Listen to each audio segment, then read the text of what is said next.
Good evening and welcome to the June 18, 2024 City Council regular hybrid meeting. I'm Mayor This evening's hybrid City Council meeting is being brought to you in person and by Zoom, and we're also broadcasting live on MITV Channel 21 and on the city's YouTube channel. Welcome and thanks for joining us tonight. Council members, please have your microphones turned on for roll call, and City Clerk Andrea Larson, please call the roll. Thank you, Mr. Mayor. Councilmember Andral. Here. Councilmember Jacobson. Here. Councilmember Reynolds. Here. Councilmember Weicker. Does not appear to have joined yet. Councilmember Weinberg. Here. Deputy Mayor Rosenbaum. Here. And Mayor Neese. Here. Thank you, Mr. Mayor. City Clerk, would you please note that Council members Weinberg and Anderl are attending remotely? Next, we have the Pledge of Allegiance, Council, and if you've joined us in Council chambers, please stand and face the flag. If you joined us via Zoom, please turn off your video and mute your audio and ensure the U.S. flag is visible. I pledge allegiance to the flag of the United States of America and to the republic for which it stands, one nation, under God, indivisible, with liberty and justice for all.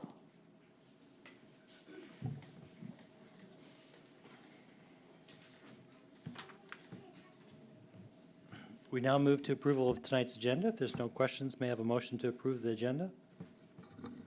So moved. Second. I'll get you.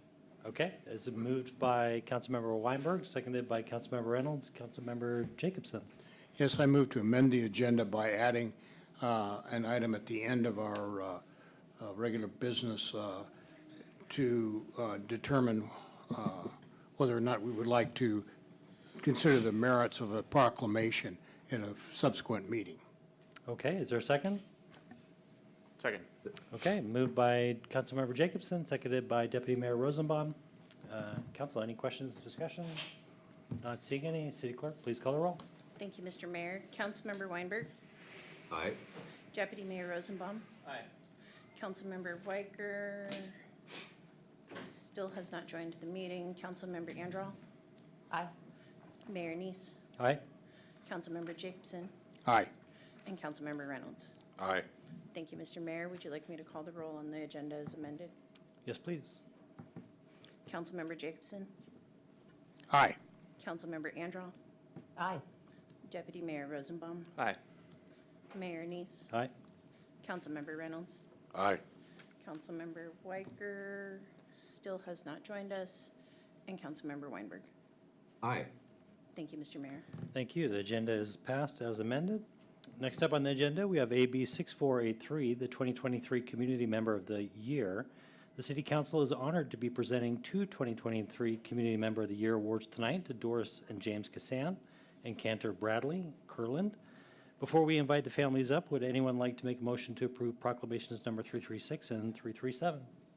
So moved. Second. Okay, moved by Councilmember Jacobson, seconded by Councilmember Reynolds. Any discussion? City Clerk, please call the roll. Thank you, Mr. Mayor. Councilmember Andral. Aye. Deputy Mayor Rosenbaum. Aye. Councilmember Weicker still has not joined us. Councilmember Weinberg. Aye. Mayor Neese. Aye. Councilmember Reynolds. Aye. And Councilmember Jacobson. Aye. All right, And I'll motion note for the passes. record, Councilmember Weicker has joined us at 5:05.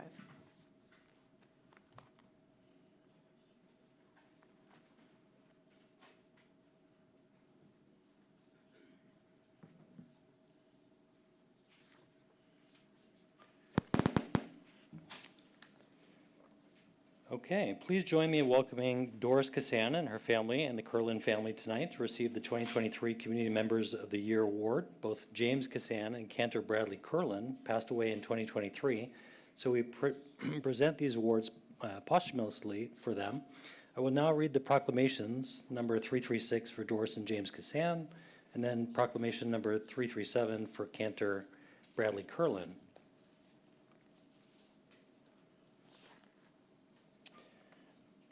Okay. Whereas in 1990, the City Council began recognizing outstanding contributions of Mercer community members, and the city has continued this tradition for more than 30 years. At the March 1, 2024 City Council planning session, the City Council selected Doris and James Cassan as the 2023 Community Member of the Year for their contributions to the Mercer Island community. Doris and James have a long history of community involvement in Mercer Island. They moved to Mercer Island in 1967 and raised their family on the island. They started Dollar Rent-A-Car franchise and developed the Mercer, a pair of retail and residential structures providing homes and shopping and dining for the community. They have mentored many young people on Mercer Island, helping them grow both personally and professionally. Doris and James give back to Mercer Island community through volunteer work, big-hearted donations, and sponsorships for a multitude of organizations and events including Mercer Island Boys and Girls Club, Mercer Island Schools Foundation, Young Life, Mercer Island Chamber of Commerce, individual educational scholarships, and the island's wrestling and girls soccer programs. The Cassans supported the Mercer Island Covenant Church and its many affiliated nonprofit organizations, including Argos Nicholas Fund for Education, Wheelchair Mission, Urban Impact, Union Gospel Mission, Salvation Army, and Night Watch. Doris served as the YFS Advisory Board for many years, and the city is especially thankful for the Cassans' consistent and generous support of the MIYFS Foundation, which directly supports the Youth and Family Services Department. Through Doris and James' contributions, their impacts on Mercer Island community is deep and lasting, with James passing in December 2023 and the 2023 Community Member of the Year Award posthumously recognizes his contributions to Mercer Island. Now, therefore, I, Salim Neese, Mayor of Mercer Island, do hereby proclaim Doris and James Cassan the 2023 Community Member of the Year. And the second proclamation begins the same way, whereas in 1990, the City Council began recognizing outstanding contributions of Mercer Island community members, and the city has continued this tradition for more than 30 years. At the March 1, 2024 City Council Planning Session, the City Council selected Cantor Bradley Kurland as the 2023 Community Member of the Year for his contributions to the Mercer Island community. Cantor Kurland had a long history of community involvement in Mercer Island as the cantor and music director of Herzl Ner Tamid, conservative congregation from 1984 up until his passing in 2023. During his 39 years at Herzl Ner Tamid, he officiated at countless life cycle events for congregants, including weddings, bar and bat mitzvahs, baby namings, and funerals. Brad, as he was affectionately known, was always present and supportive for members of the Jewish community through their times of immense happiness and joy, their successes and challenges, and their grief and losses. Cantor Kurland had a gift for connecting with adults, children, and teens of all ages. He had the ability to make you feel like you were the most important person in the world when he greeted you. His pastoral presence was felt throughout the island, and he would often be seen at local businesses, laughing and joyfully connecting with congregants, shoppers, and workers, spreading his warmth throughout the greater Mercer Island community. Cantor Kurland continued to give back to the Mercer Island community by freely practicing the Jewish custom of Haknasat or Him at every opportunity. Though through Cantor Kurland's lifelong passion and contributions, his impact on Mercer Island community is deep and lasting. With Cantor Kurland's passing in May 2023, the Community Member of the Award posthumously recognizes his contributions to Mercer Island. Now, therefore, I, Salim Neese, Mayor of Mercer Island, do hereby proclaim Cantor Bradley Kurland as 2023 Community Member of the Year. I will now ask Doris Cassan and Sandy Samuels, Cantor Bradley Kurland's wife, if they'd like to make a few words. So, whomever, Doris, if you'd like to come up first. And, yeah. And Sandy, if you want to come up and be ready, that'd be great.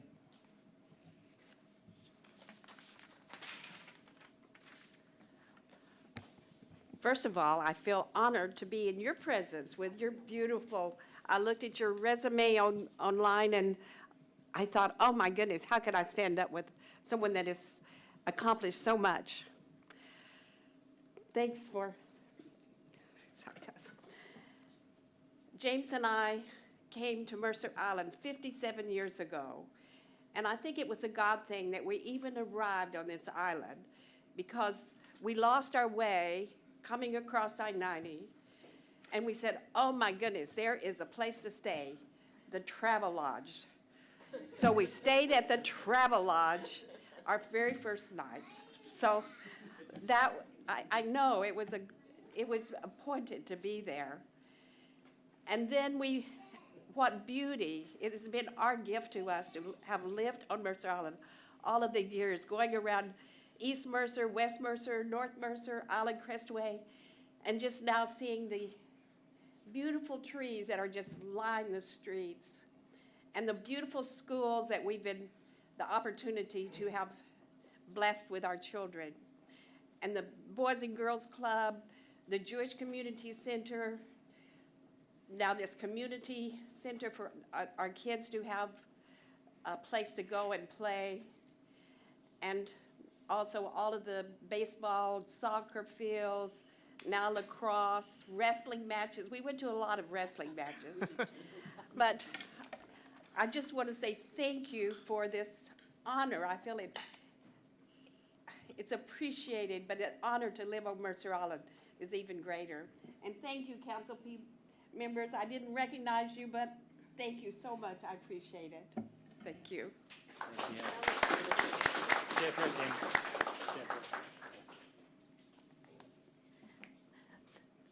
Thank you, Mayor Anise, Deputy Mayor Rosenbaum, and dear City Council members. Brad, my husband, would have been blown away by this honor. He was a self-effacing soul and would have felt he was not entitled to this honor. And we're standing in the presence of greatness over here. Brad loved living on Mercer Island and loved our Mercer Island community. He was fortunate he was able to work on Mercer Island at Congregation Herzl Ner Tamid. Over the years, when he wasn't working, he got great pleasure walking one of our big black dogs and chatting with many of our neighbors. He was a common sight in our area since he walked our dog 3 to 4 times a day. That's how he let off tension. He met many neighbors over his life on Mercer Island and enjoyed chatting with them and hearing their stories. Some of these neighbors, including Tom and Leanne Gallagher, Tim and Marlene Lemon, Sarah and Neil Schneider, and Reverend and Mrs. Sewell, were very important to him in his life. Towards the end, when he was diagnosed with pancreatic cancer, several of these neighbors performed many deeds of loving kindness for him and for our family. One of the things that Brad enjoyed the most was food. He was the family cook. He passed many an hour at our Mercer Island grocery stores, not only shopping, but schmoozing with the staff and customers. He loved interacting with people. Brad loved and valued his job at Herzl Ner Tamid. He loved working with Rabbi Rosenbaum. He had a lovely voice and loved singing wherever he was. And leading the congregation in prayer was exactly what his job as cantor was. Most of all, he loved his congregants and was there for them through thick and thin, always with his quirky sense of humor, which I never quite understood. He enjoyed engaging with people of all ages, always with lots of enthusiasm and with warmth. He was a strong presence in their lives, whether they were celebrating or mourning. Our Jewish community really stepped up for him when he fell ill, and for us when he passed. When we moved from New York City in 1984, Brad felt as if he found paradise here on Mercer Island. After New York City, you could imagine. He loved it here. He enjoyed his life here to the fullest. Brad was, as we say, a mensch. On behalf of me and my Mercer Island grown-up kids, Akiva, Talia, and Noam, thank you for honoring the memory of their father and my husband, Cantor Bradley Curlin. Thank you very much. Thank you. It's now my honor to present the Kassan family and the Curlin family with signed proclamations and engraved plaques to commemorate the 2023 Community Member of the Year Award. And once again, congratulations. And while we do that, if council, anybody would like to say anything, now would be your opportunity. I'll kick it off, Mayor. One of the things that makes this a great community are the people who are here and the people who selflessly and self-effacingly, to use what Mrs. Curlin just used that phrase, I think, do for this island and do for their neighbors.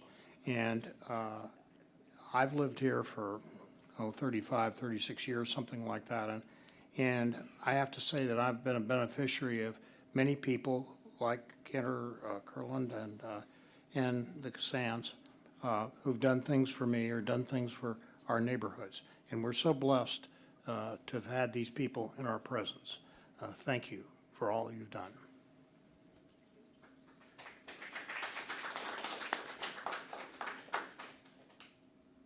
Okay. Go ahead. We want you to call them, folks, because you're in a better position. Councilmember Andrew.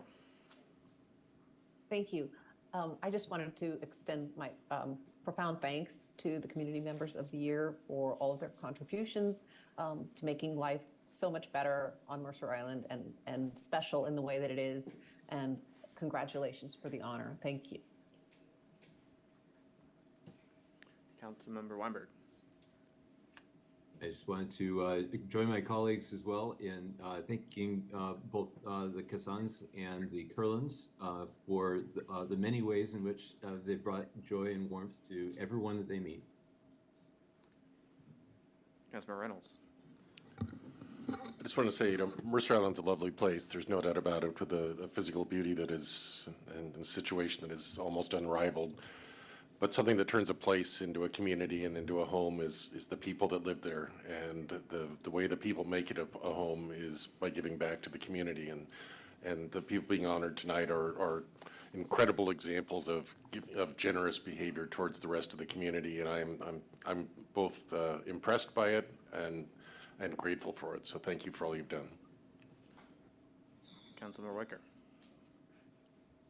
Yeah, I just want to add my thanks to you and your families for supporting our community for all these years, and both of your family members are leaving a profound legacy, and I really appreciate you guys carrying their legacy forward for you and your family members. And it was a joy to know James while he was alive, and I've got to know the Cassan family, and really, I'm sorry I didn't get to know Bradley, but it sounds like he was an amazing human being as well, and just can't thank you guys enough for sharing your family members with the rest of the community. I'll take a turn. I had the privilege of nominating Cantor Kurland. I just want to say a few words about him.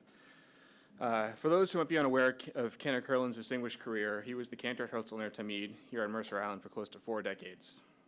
Herzl is one of the largest conservative synagogues in the Northwest and the spiritual home for hundreds of members of the Jewish community on Mercer Island and throughout the greater Seattle area. When the Cantor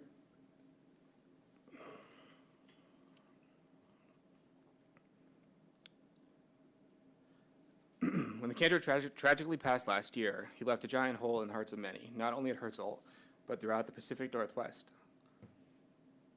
My father, Rabbi J. Rosenbaum, had the privilege of working closely with Cantor Kurland for 2 decades, serving as the spiritual pillars of our synagogue community.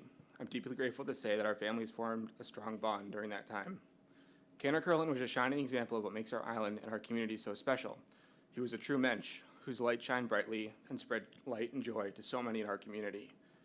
Throughout his tenure at Herzl, Cantor Kurland officiated thousands of life cycle events for Islanders, from joyous occasions of welcoming newborns, b'nai mitzvahs, and weddings.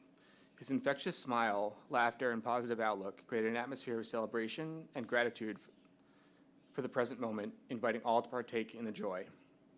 He also performed funerals and visited the sick in our community, where his loving and caring personality comforted those experiencing enormous grief. One of the many qualities that Brad had was his ability to make everyone who came in contact with feel special.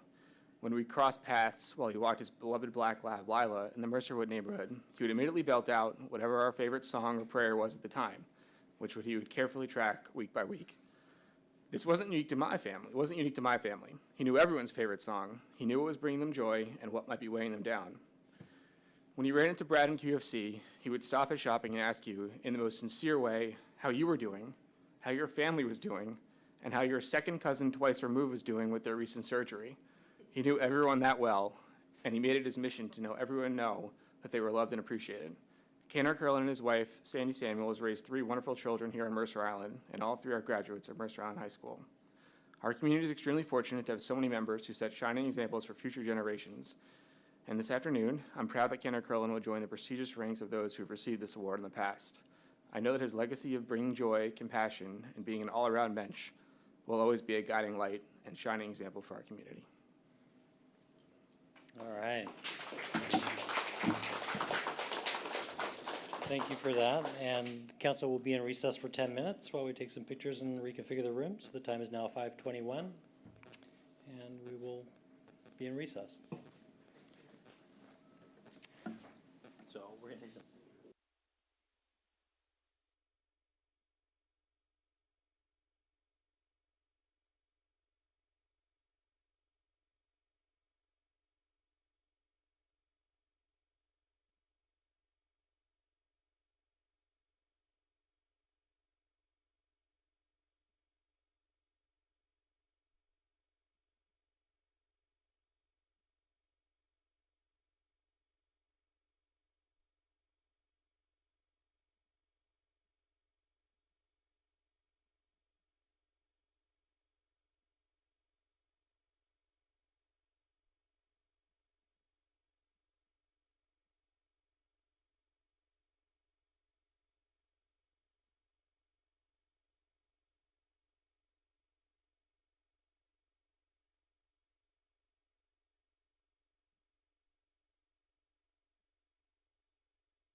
Check, check, check.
The time is now 5:31, and we are returning from a 10-minute recess. Next on the agenda, we have the city manager's report, for which we welcome City Manager Jesse Bond.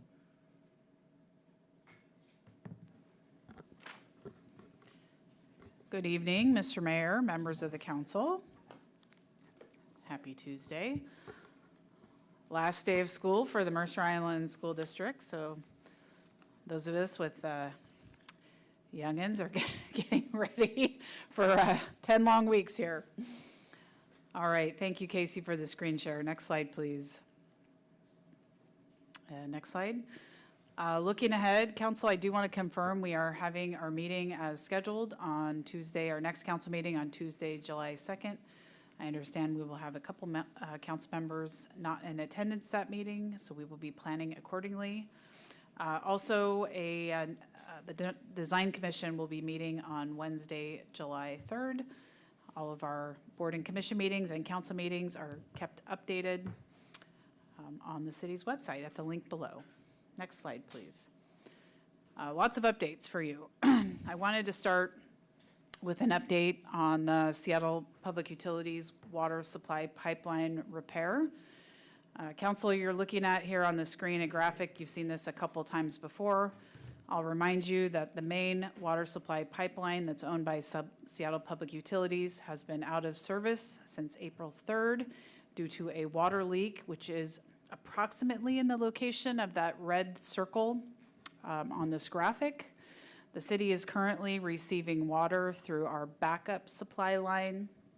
That is that blue line running along East Mercer Way that we often refer to as the Canyon Line.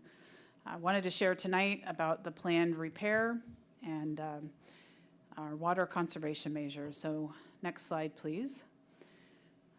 We have been meeting and working closely with Seattle Public Utilities since the leak was detected. We have given our concurrence to move forward with a liner repair, and I'll show you some graphics in just a minute that will illustrate what that entails. I wanted to let you know that the permits have been issued to Seattle Public Utilities for this work. We're continuing to hold construction meetings and coordination meetings. We met yesterday with the neighborhood that is immediately adjacent to where this repair work will occur and inform them about the project that's coming up. And of course, I'll share a little bit more in just a moment about our water conservation efforts. Next slide, please. So the liner, the proposed liner, and I'll show you an image of a type of liner that goes into this pipe. It's about 1,300 feet of liner.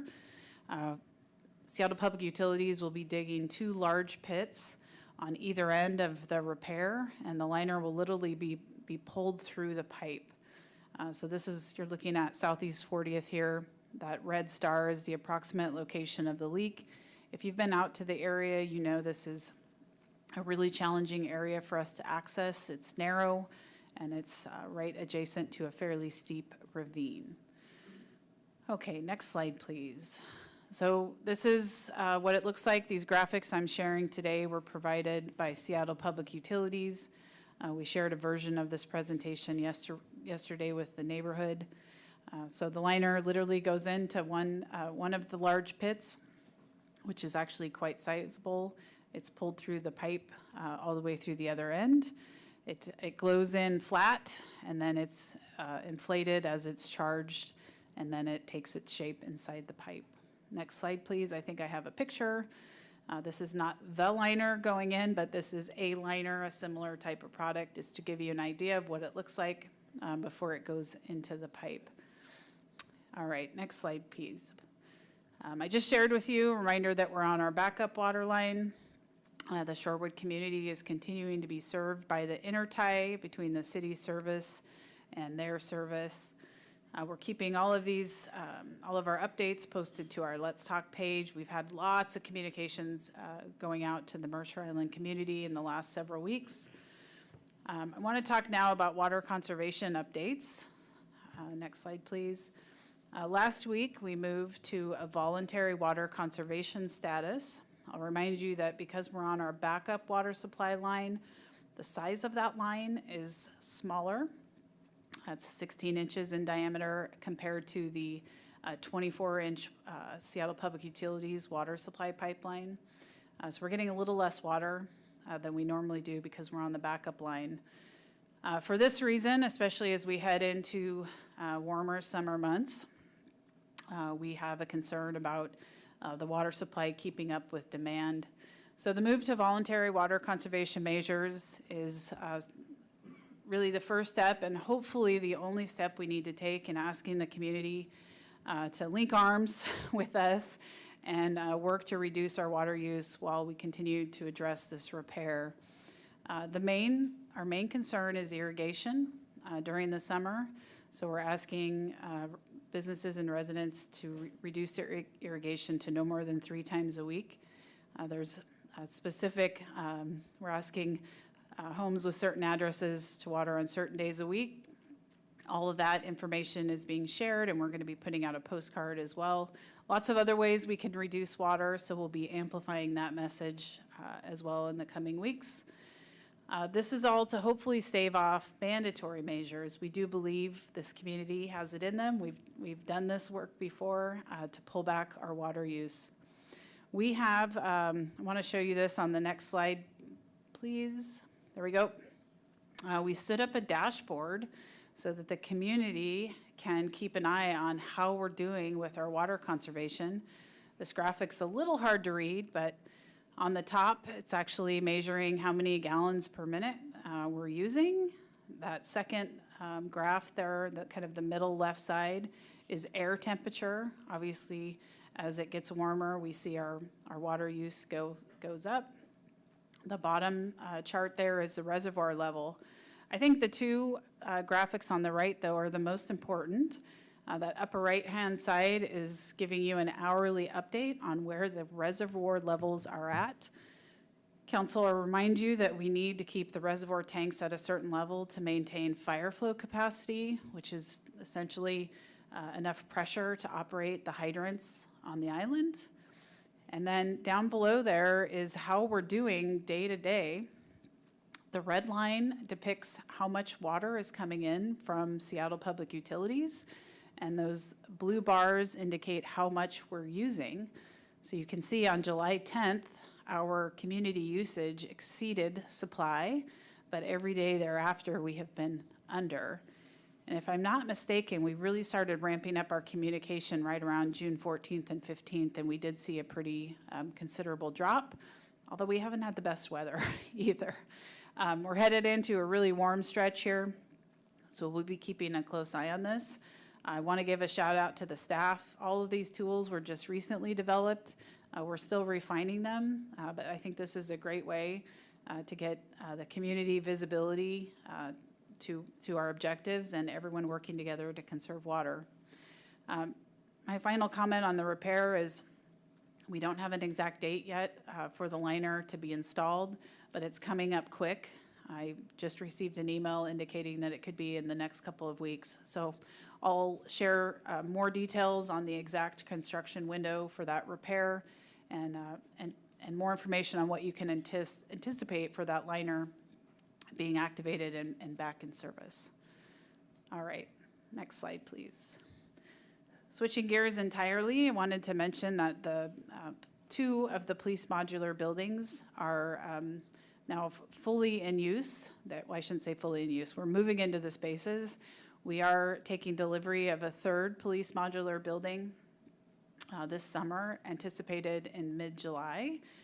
Once that 2nd building comes online, that will be providing office space for most of the police department, which will allow those teams to move out of Luther Burbank. Lots and lots of work behind the scenes, many staff working to activate these buildings after City Hall closed. My thanks to the police department for their continued flexibility on this as well. Next slide, please. The Comprehensive Plan Council, really exciting news. On June 12th, the Planning Commission approved their recommendation to the City Council. This is on the periodic update to the Comprehensive Plan. Pretty big lift. We've been working on this for over 2 years now. We'll be handing it off to you on July 16th, just before the summer recess. We didn't want you to go to summer recess without a big chunk of homework. So more information coming soon. Next slide, please. Meter replacements. We have a lot going on right now with capital construction projects. As you know, we began replacing water meters for all of our customers in mid-March, and I am happy to report that about 75% of the meters have now been installed. We will continue working on this through the summer. I know, council, some of you received some feedback that customers got door hangers and then the meter was delayed. There have been a few supply issues that our contractors are working through, but we are anticipating, barring no bad news, that we should have all the meters installed by the end of July. So great work to the teams, and we're almost there. Next slide, please. Speaking of the advanced metering infrastructure, that's the new meters are just part of this project. We will next begin installing antennas and bringing the data collection system online, so that 2nd phase of the project. Once the meters are in and the antennas are installed, our utility customers will have access to hourly water use data, which would have been really handy right at this moment. So the next time, hopefully there isn't next time that we have a water supply emergency, but this will be really, really useful for everyone to learn more about their own water consumption. We'll have another update on this project in detail coming to the council this fall. Next slide, please. Town center development, council wanted to give you a heads up that we issued the building permits for the Jinghua project last week. This is one of the major town center projects on 29th Avenue Southeast. The building permit issuance included issuance of the demolition permits. And although I don't know the specific dates for demolition, I do know it's coming very soon. I haven't been by the building, but Eastside Fire and Rescue and some of the other local fire agencies were given permission to do some training in the buildings before they came down. So you may see some activity out there. Our staff team, our permits teams, will be holding a meeting with the contractors next week, and we'll continue to post updates on the Let's Talk page. We did field some questions about that Jinghua Let's Talk page. We had links to documents that were, I think, 4 years old, and they cycled off. So we are working on repairing those broken links as we speak. Next slide, please. Lots of project updates. This is, that photo on the right is the Luther Burbank pickleball court renovation. If you haven't been down to Luther Burbank, pop down there. We've got a lot of activity going on, mostly in the excavation and demolition themes. So what you can see here is we've taken out quite a bit of soil from the hillside. We've constructed our access to get to the courts. The old tennis nets, posts and fencing were also removed. So lots of work continued, anticipated in July and August, and we're still saying the completion date there is at the end of August. We also have a Let's Talk page for this project, and we're updating with photos and construction progress there as well. Next slide, please. All right, heads up, we have an event tomorrow. Please come on out to Mercerdale Park this Wednesday for Community Juneteenth celebration. It's noon to 4. Lots of events. The high school drill team will be there. We'll have food trucks. face painting artists, and more. So looking forward to that event. Also, June 22nd, that's this Saturday from 10 to 3, the Mercer Island radio operators will be out at Mercerdale Park for what is known as Field Day. It's a nationwide event where our ham radio operators try to contact others around the country. Although this is a fun event, it's also a training opportunity so that our radio operators are prepared to assist us in the event of an emergency. So stop by 10 to 3 Mercerdale Park this Saturday. Next slide. Wow, we have a busy summer lined up. This is just a reminder, Shakespeare in the Park is back. We have a whole bunch of dates. They'll be at Luther Burbank Park in the amphitheater. We'll be pushing out lots of communications on all of our events this summer. Just wanted to get this on your radar because there's so many dates. Next slide, please. All right, and some good news to round it out.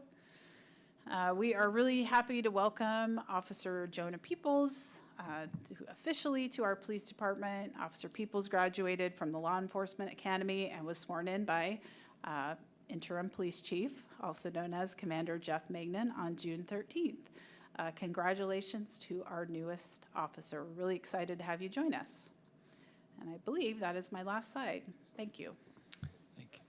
Thank you. Our next item of business is appearances. This is an opportunity for anyone to speak to council on any item except items requiring a public hearing, any quasi-judicial matters, any campaign-related matters. I'll note that there's a public hearing later this evening for the 2025 through 2030 six-year transportation improvement program. If you're speaking regarding the TIP, I'll ask you to hold your comments until the public hearing. City Clerk, is anyone signed up for appearances? Yes, Wishes to Mr. address- Mayor. Okay. Tonight's agenda will include in-person public appearances and remote public appearances via Zoom. Individuals wishing to address the council may do so in person or by Zoom or telephone, provided they register with the city clerk by 4 p.m. today. When it's your turn to speak, you'll be called by name. Remarks must be addressed to the council as a whole, not to individual council or staff members. Any person making personal, impertinent, or slanderous remarks or who becomes boisterous, threatening, or personally abusive while addressing the city council may be requested to leave the meeting. Please speak audibly, state your name and city of residence for the record. There'll be a timer on the screen. You'll have 3 minutes to speak. When your time is ended, I'll thank you for your comments and move to the next speaker or item of business. City Clerk, please call the first speaker. Thank you, Mr. Mayor. Our first speaker tonight is Addie Smith.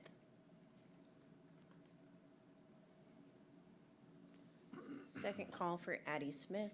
I do not see Addie in the meeting. Mr. Mayor, I will move to the next speaker. Thank you. Our next speaker is Kian Bradley.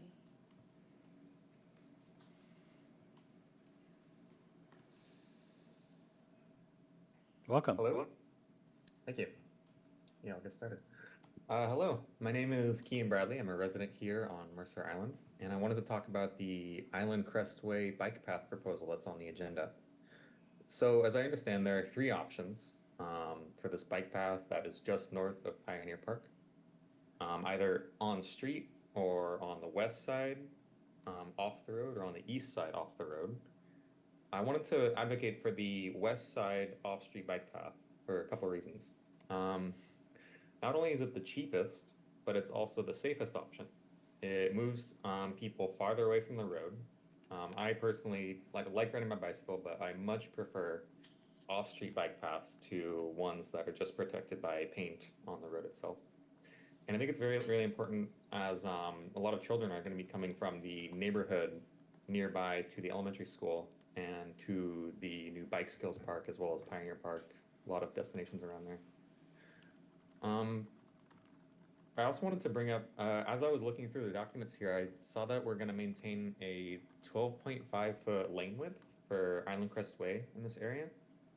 And I wanted to surface this because this seems very unsafe and it seems like an outdated design. We'll just bring something up really quick. You ever notice when you're driving along comfortably, you see a speed limit sign and then you realize that you're going like 10 or 50 miles per hour over the speed limit? This generally happens when the roadway doesn't match what the speed limit says it is. And so lane width is one major way this happens. When you make extra wide streets, cars are comfortable driving extra fast. When lanes are narrower, people drive more slowly. The Federal Highway Administration recommends 12 feet for highways where you're supposed to go 60 miles an hour. They recommend 10 to 11 feet for normal city streets. So the plan that we have here would put basically highway-sized roads or maintain the ones that we already have on Island Crest Way next to a school. So I think that as we go through this plan and develop these bike paths, you should direct the city staff to consider narrowing the roadway from 12.5 feet to 10 or 11 to match the general Highway Administration and NACDO guidelines. And again, to reiterate, I support the west side off-street bike path. So, thank you. Thank you. Mr. Mayor, there are no further speakers for appearances. Okay, we will now move to our next item of business, which is approval of the consent agenda. The consent agenda contains AB 6493, May 31, 2024 payroll certification, certification of claims for May 31 and June 7, 2024, City Council special joint meeting minutes of March 21, 2024, and City Council regular hybrid meeting minutes of June 4, 2024.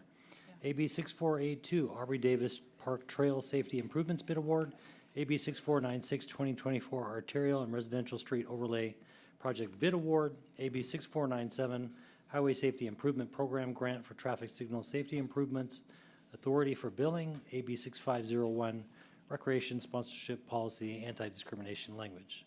Council, may I have a motion to approve the consent agenda as presented? So moved. Okay, moved by Councilmember Weinberg, seconded by Councilmember Jacobson. City Clerk, please call the roll. Thank you, Mr. Mayor. Councilmember Jacobson? Aye. Mayor Neese? Aye. Councilmember Weinberg?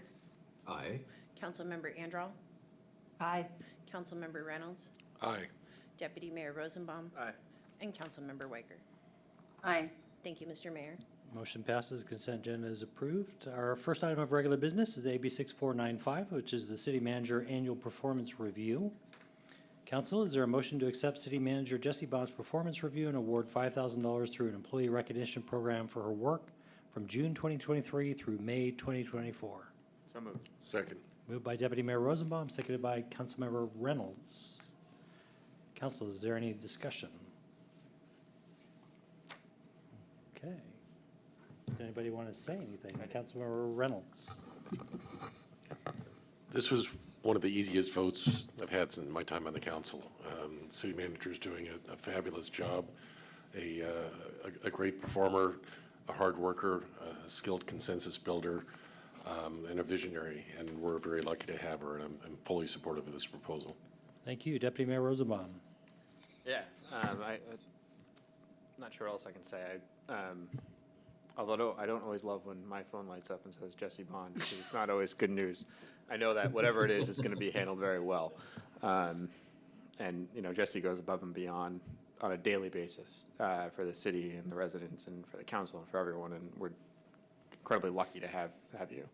I just want to say thank you, and thanks to your family, because I know they give a lot of you so you can be such a great leader of our staff. Thank you. Councilmember Anderall.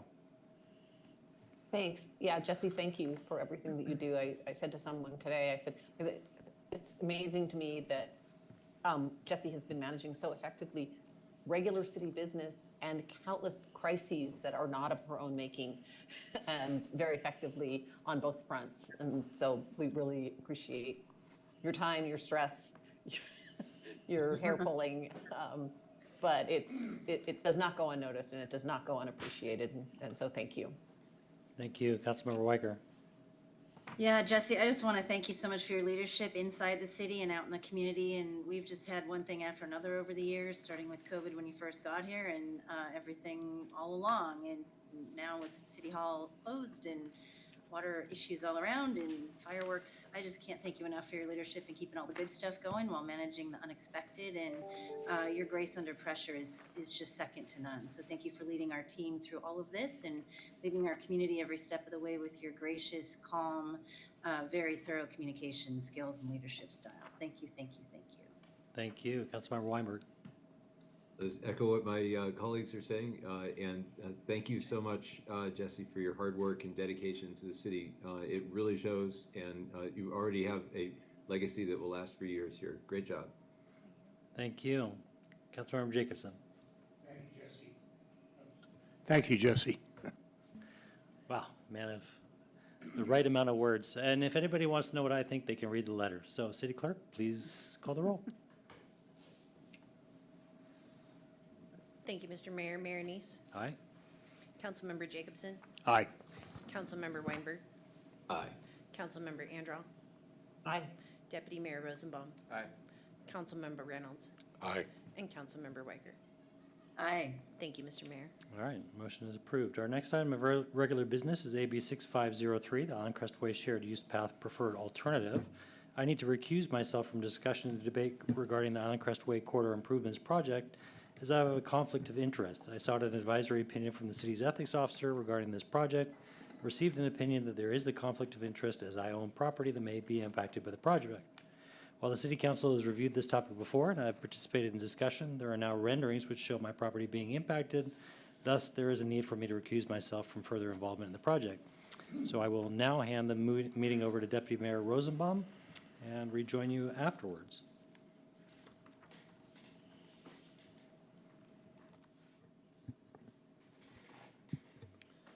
All right. Thank you, Mayor Neese. It's my pleasure to welcome Chief of Operations Jason Kittner. Good evening, Council. Jason Kinder, Chief of Operations. With me this evening is Bryce Corrigan from KPG Somas, as well as Patrick Basha, our Deputy Public Works Director and City Engineer, Clint Morris, our Capital Division Manager, and Rebecca O'Sullivan, our Transportation Engineer. As she starts the slideshow in the background, we have a short slide deck this evening to go into. Go ahead, next slide, Rebecca. This is a continuation of the discussion that happened earlier this year back in March regarding the preferred alternative for the shared use pathway along on the Crestway. We are looking for a council decision this evening on that preferred alternative and location so we can include it into the upcoming TIP, which is a subsequent agenda item this evening. Just real quick before I hand the reins over to Bryce, here's your quick overview for the presentation this evening. Bryce will touch on the corridor study components, just a reminder and a refresher for everyone. A brief review of those shared path alternatives. Patrick will jump on and talk about the staff recommendation, and then open it up for council decisions and discussion, questions, and hopefully a decision from the council this evening. So with that, I will pass over to Bryce. Thank you, Jason. Thank you, Mercer Island City Council, for having me back. My name is Bryce Corrigan. I'm a project manager for this corridor study with KPG Somas. A quick overview of the corridor study components. We have crosswalk improvements that are set to be constructed this summer. We had a corridor illumination study. We had a corridor tree assessment performed. Intersection feasibility studies at Southeast 53rd Place and Southeast 68th Street, and the shared use path pre-design report. Next slide, please. The shared use path alternatives that we presented back in March were a separated bike lane facility, an east side shared use path facility, and a west side shared use path facility. In the upcoming slides, I'll be presenting those same alternative graphics you saw back in March, and then we can go through the summary slide together at the end. Go ahead, Rebecca, next slide. First alternative we presented is a separated bike lane alternative, and a few of the project metrics that we evaluated during this time were new impervious surface, utility impacts, trees to be removed, existing storm drainage modifications, vehicle traffic impacts during construction, pedestrian traffic impacts during construction, and then the overall total project cost. In this alternative, new separated bike lane facilities would be constructed in the northbound and southbound direction. And if this alternative were to move forward as the desired alternative for the corridor, all the geometric elements, including lane widths, would have to be evaluated to best suit the project. Next slide, please. This is the east side shared use path alternative, constructing a new separated shared use path along the east side of the corridor. We evaluated the same metrics. Green, low, meaning the least amount of impacts for that particular metric. As you can see in the blue rectangle there, the different metrics for this alternative, and then the total project costs there below. Next slide, please. And then the west side shared use path alternative constructs a new separated shared use path along the west side of the corridor. Next slide, please. Here's a summary. Here's the same summary table we presented back in March. You can see kind of a side-by-side comparison of the three alternatives and how they rate next to each other in the table on the bottom. Again, green, low rating, meaning the least amount of impacts to that particular metric, and with the kind of magenta reddish color being the high rating for the most amount of impacts to that particular metric. So that's the brief overview of the alternatives we presented, and I'll turn it over to Patrick for the remainder of the presentation. Thank you, Bryce. Good evening, Council. For the record, Patrick Yamashita, your City Engineer and Deputy Public Works Director. I'm going to walk you through the staff's recommendations. We have two recommendations. First, select the West Side Shared Use Path as the preferred alternative or alignment, and second, phase the improvements. So here are a few reasons why the West Side Shared Use Path is the preferred alignment by staff. First, it has the least impacts and costs, as noted in the comparison table that Bryce went through showing the metrics. Second, there are fewer potential conflicts with vehicles accessing Island Crest Way. Exhibit 2 of your agenda bill shows a map of Island Crest Way and the surrounding neighborhoods on both the west and the east side. And the graphic shows that there are far fewer properties on the west side that access Island Crest Way directly. So there would be fewer vehicles, especially, that would be in potential conflict with pedestrians and cyclists on a new west side path. Additionally, the school, the parks, and the trail connections on the west side draw pedestrians and cyclists to the west side. So having the path on the west side is a benefit. And then finally, when you look at the west side of Island Crest Way, as I mentioned, we have the elementary school, we have 2 parks, and there are trail connections and things. And so there are fewer private properties on the west side that would be impacted by having a path on the west side and constructing the path on the west side. And then we recommend phasing the improvements. Why? Well, one reason is because we can't afford to do it all at once. But it really is important to allow us to get started and make progress. This also spreads the cost over time. And then finally, it gives us time to pursue grant funding for the construction especially. And if we're very successful and quickly successful in obtaining grants, we would come back to the council to ask if we can accelerate the construction. Next slide, please. This next slide shows the phasing that we're proposing, and it's 3 phases. Phase 1 is in red, phase 2 is in orange, and phase 3 is in yellow. And this phasing is also described in your agenda bill. Now, of the 3 phases, only phase 1 is included in the draft TIP that you'll be considering in your next agenda item. Phases 2 and phases 3, time-wise, is TBD, and we would be proposing them in future 6-year TIPs. So phase 1, the scope of that includes in 2025 and 2026, design of the first section of shared use path from the elementary school driveway south across entire park frontage to Southeast 60th Street, and design of the Southeast 53rd Place intersection and Southeast 68th Street intersection improvements. It also includes a placeholder for construction for 53rd Place and that segment of the shared use path in 2030. Then phase 2 is the orange section. That would include the design and construction of the shared use path from Southeast 60th Street south to Southeast 68th Street, and construction of the intersection improvements at 68th. Then finally, phase 3 would be the design and construction of the shared use path, the north stretch from the elementary school north to 90th Avenue Southeast. So in total, those 3 phases cover the entire corridor. Next slide, please. This next slide is communicating the same thing, just in tabular form. I know some people it's easier to read and see text, to others it's easier to understand graphically, so I just wanted to provide both. Next slide, please. City Council action tonight.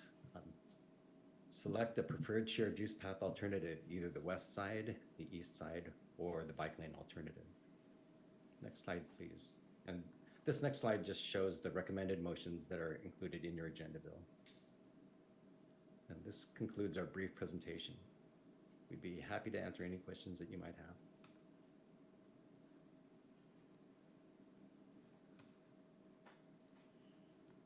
Councilmember Jacobson. I move that we proceed with motion number 1, which is select the west side shared use path as a preferred alignment and seek feedback from public during the design process. Councilmember Jacobson, may I ask you to run that motion one more time? We didn't, your mic wasn't on at the beginning. We did turn it on for you. I just Okay. wanted to get it in the record. Thank you. I move that we select the west side shared use path as the preferred alternative alignment and seek feedback from the public during the design process. Second? Motion is made by Councilmember Jacobson and seconded by Councilmember Weinberg. Councilmember Anderell, do you want to speak to the motion or do you have a question? I had a question. Why don't we go through the questions and we'll come back? Is that Sure. And this is kind of more future looking, but when driveways or streets enter Island Crest Way from the west side and the bike path is between, is between them and their access to Island Crest Way, how do we control traffic there? Does the bike path have stop signs? Does the incoming traffic have a stop sign before the bike path and then again before Island Crest Way? Or is there some other configuration entirely that I don't know about? That's a really great question, Councilmember Anderell. That is a design element, and I want to say that we want to really carefully look at that as part of the design process. It would likely be that we would have a stop ahead of the crossing of the path. Okay, or some thanks, other because kind of that kind of, demarcation. I know we're doing the bike paths to protect bicyclists and pedestrians, but it also seems like this actually creates more opportunities for interaction where there's uncertainty about who should go and who shouldn't go and when. So I'm kind of worried about that. Mhm. So we will look at standard practices, we'll look at what other cities have done, and kind of do a thorough evaluation to make sure that what we are proposing in the design is going to be effective and meets any standards that are applicable. Okay, so there is not an answer yet, but that's good Not that a you're going to look specific at it. answer. Mhm. Gotcha. Thank you so much. Councilmember Jacobson? Well, that problem would exist with any of the alignments. And the problem with an eastern alignment is that it would be worse because there are more entryways onto Island Crest from the east side of that, from the east side of Island Crest. And I say this having commuted daily for 25 years from the south part of the island up Island Crest. And that's not to short sell the idea that we need to look carefully at how we provide for traffic and, or for automobiles and other traffic to interact on the west side. We certainly do. But the problem is of lesser magnitude on the west side, in my experience. Councilmember Weinberg? Yeah, a couple questions, if I may. If we do go with the west side approach, could the lane still be narrowed or would that significantly increase the costs of the phase one? We can look at the lane widths either as part of the project or independent from the project. WashDOT's design standards provide a range of 10 feet to 12 feet in width, and they focus on 10 feet if there isn't really much bus or truck traffic.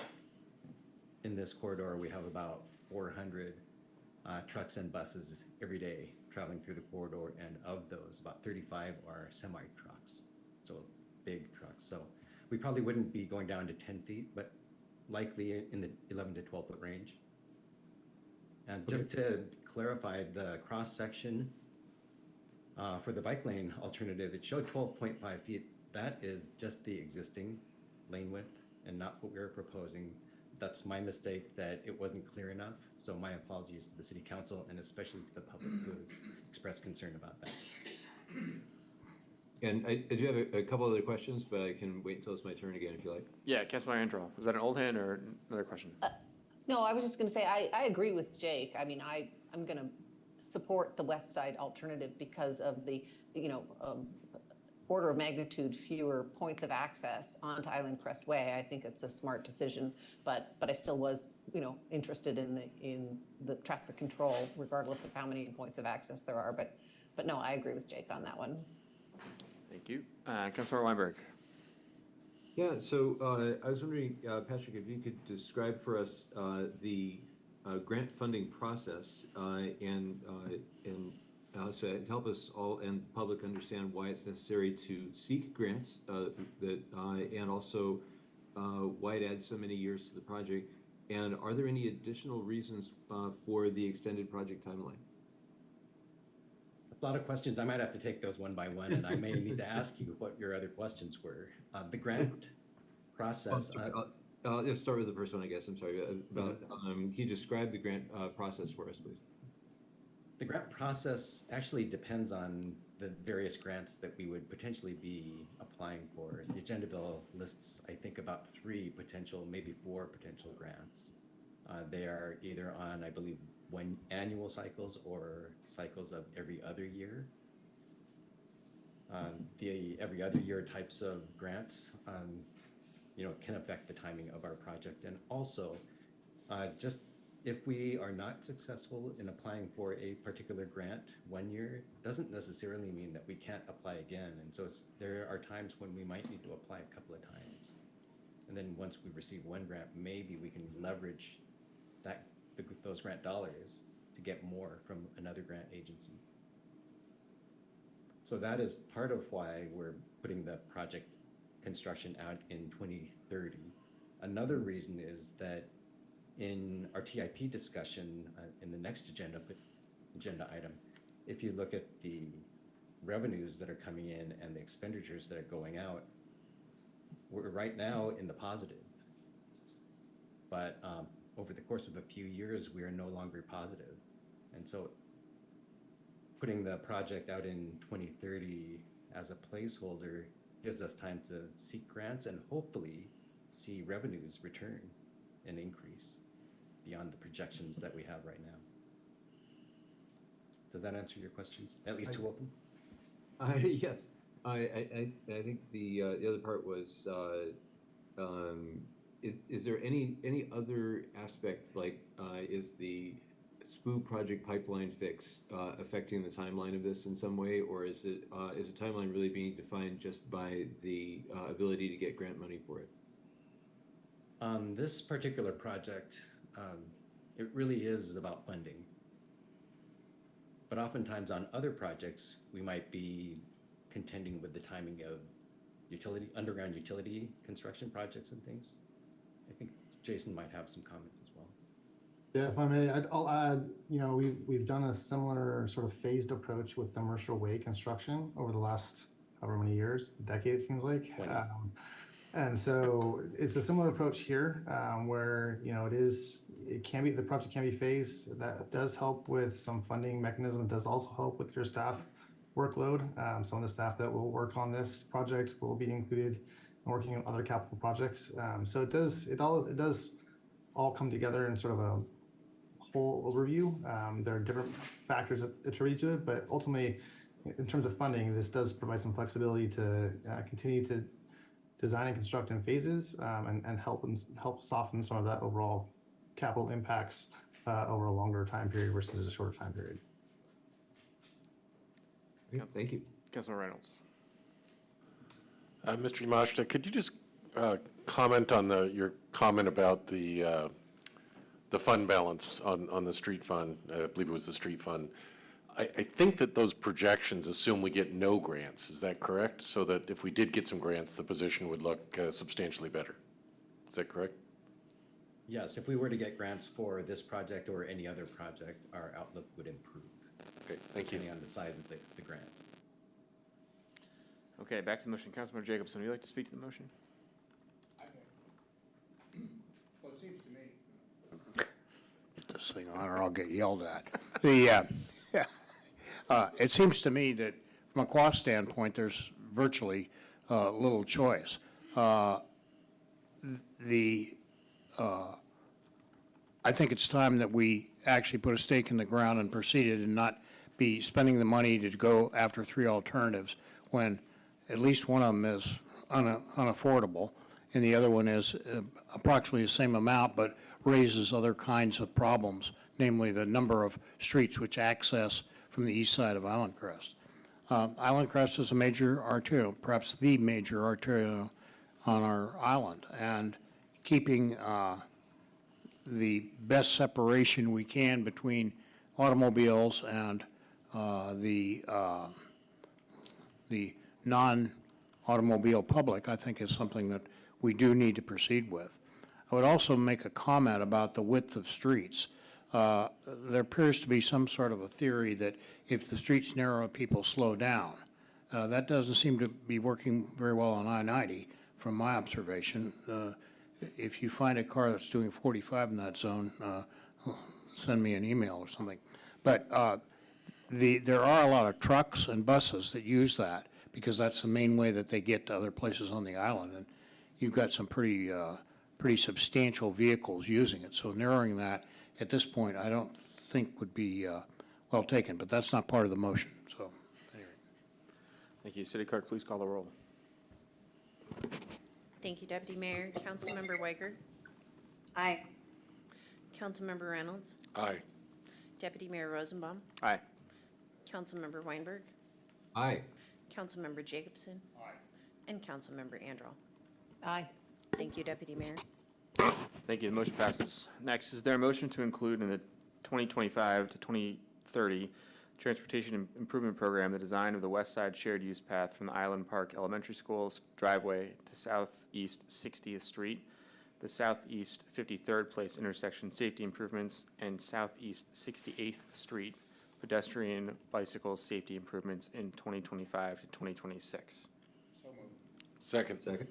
It was moved by Councilmember Jacobson and seconded by Councilmember Reynolds. Any discussion?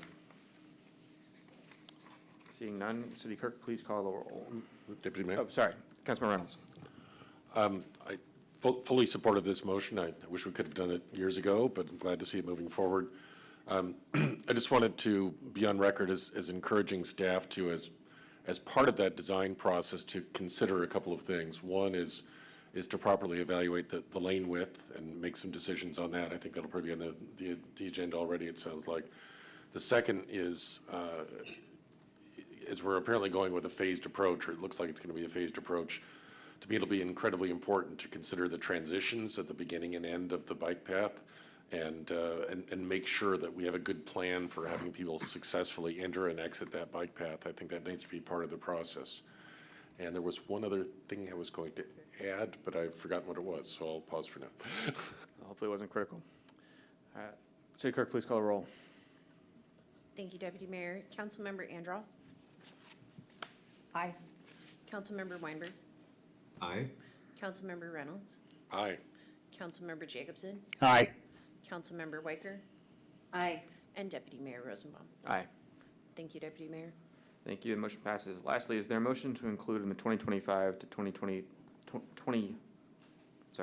Lastly, is there a motion to include in the 2025 to 2030 Transportation Improvement Program the construction of the West Side Highway shared use path from the Island Park Elementary School driveway south to Southeast 60th Street and the Southeast 53rd Place intersection safety improvements in 2030? So moved. Is there a second? Second. Thank you. Moved by Councilmember Jacobson and seconded by Councilmember Weicker. Any discussion? I'd like to propose an amendment to the motion. Go ahead. I would move to amend the motion to strike the term 2030 and replace it with 2028. Is there a second? Second for discussion. City Clerk, did you get that amendment? I captured change the last, it's the last 2030 that you wanted to change, correct, Councilmember Reynolds? Yes, thank you for clarifying.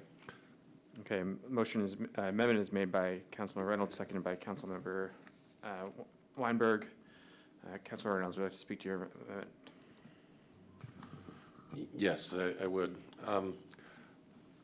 The whole Island Crestway missing link, as it's known, is going to be an important part of pedestrian safety and bicycle safety in this community. This whole project has been on the pedestrian and bicycle facilities plan since 1996, if I'm not mistaken. That's a long time, decades, and I'm glad to see it finally moving forward. Frustrated to see it only moving in approximately a third of the length that needs to be done, but it's a start. And I think it's a start that doesn't need to wait as long as 2030. Mr. Yamashita commented that there is some concern over the street fund balance, but also there is substantial evidence that there's a lot of funding out there, grant funding available for bicycle and facilities projects. I'd like to see us aggressively pursuing that grant funding to try to raise the money to do the project sooner.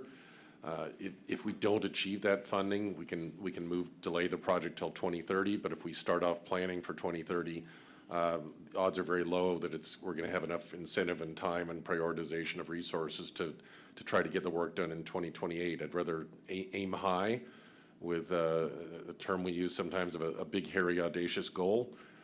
Let's strive for that because this is a very important project. I'd like to see it happen. We've gotten a lot of emails to the council mailbox in the last couple of years from people concerned about bicycle safety, and in particular about electronic bikes and electronic scooters. And I would say, I haven't gone back and counted, but I would say about half those emails were from people saying it's horrible that these bikes and scooters are on sidewalks, and the other half are from people saying it's horrible that these bikes and scooters are on the road.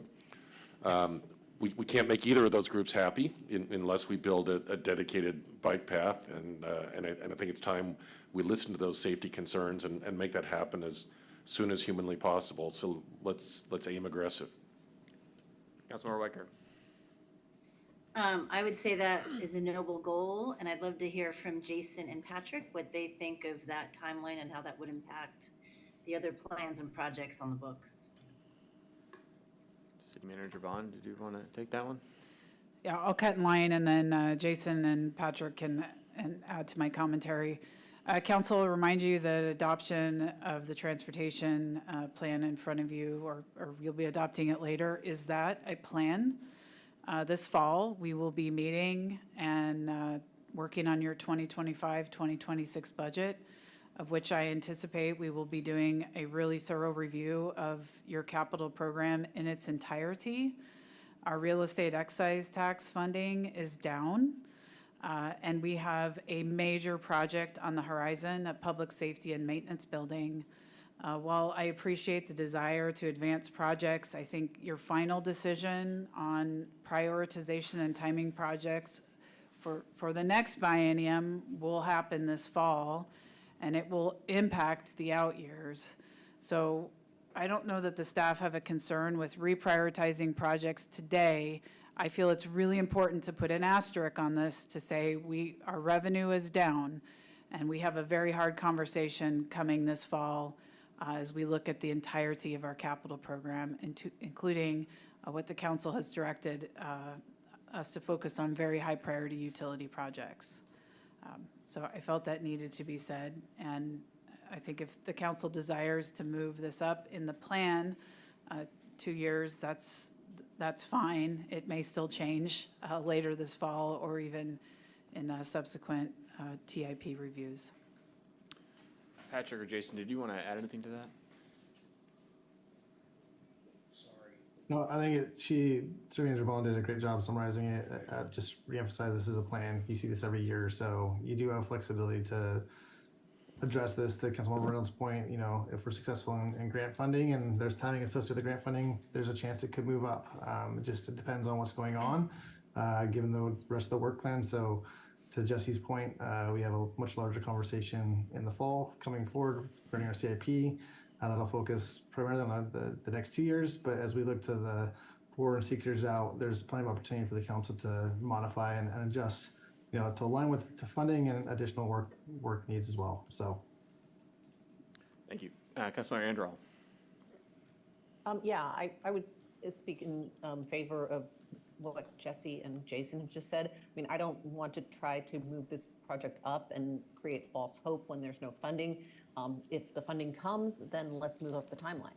But I think moving it up now is kind of and I don't mean this pejoratively, but it was just a backwards way to do it. So I would keep the 2030 date as is. Thanks. Councilmember Weinberg. I'm supportive of moving this up to 2028. I think that there's money that we need to raise, whether we do it in 28 or in 30.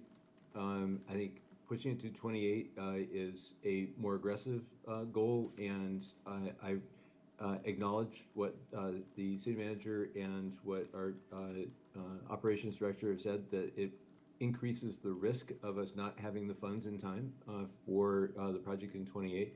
But I think that if we aim for 2030, then the risk of not making it in 28 is essentially certain. And I think we need to aim high if we're going to have a chance of getting it done sooner. So I'm definitely in support of 2028, and I hope that my colleagues will also vote for it. City Clerk, will you please call the roll on the amendment? Thank you, Deputy Mayor. Councilmember Weiger? Nay. Was that nay, Councilmember Weiger? You broke up. Nay, yeah. Councilmember Andral? Nay. Councilmember Weinberg? Aye. Councilmember Jacobson? Nay. Councilmember Reynolds? Aye. And Deputy Mayor Rosenbaum. Aye. Motion fails 3-3. The rare tie vote. Is there any discussion on the original motion? If not, City Clerk, please call the roll. Thank you, Deputy Mayor. Councilmember Reynolds? Aye. Deputy Mayor Rosenbaum? Aye. Councilmember Jacobson? Aye. Councilmember Andral? Aye. Councilmember Weiger? Aye. And Councilmember Weinberg. Aye. Thank you, Deputy Mayor. Okay, thank you. Motion passes. Will someone please let the mayor know that he can return to the meeting if he so chooses? Yes, I will have Casey get him.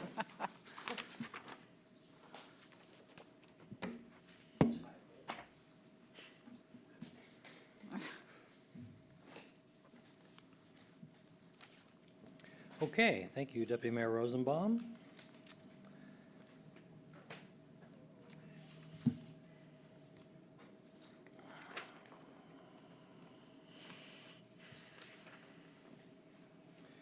All right, next, where are we at here? Somebody moved all this stuff, no? Okay. Our next item of regular business is AB 6499, adoption of the 2025-2030 Transportation Improvement Program, and continue the public hearing from June 4 meeting. The public hearing is now open as of 6:28 p.m. Individuals who register with the city clerk before 4 p.m. today may make public comments on this agenda item. You'll be called by name when it's your turn to speak. Please speak audibly, state your name and city of residence for the record. Limit your comments to 3 minutes. City Clerk, is there anyone signed up for public comment that wants to address the council? Yes, Mr. Mayor, would you like me to call the first speaker? Yes, please. The first speaker tonight is Trevor Reed.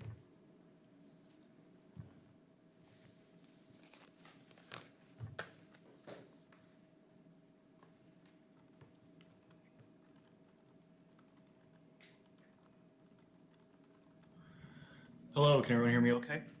Yep. Sure can.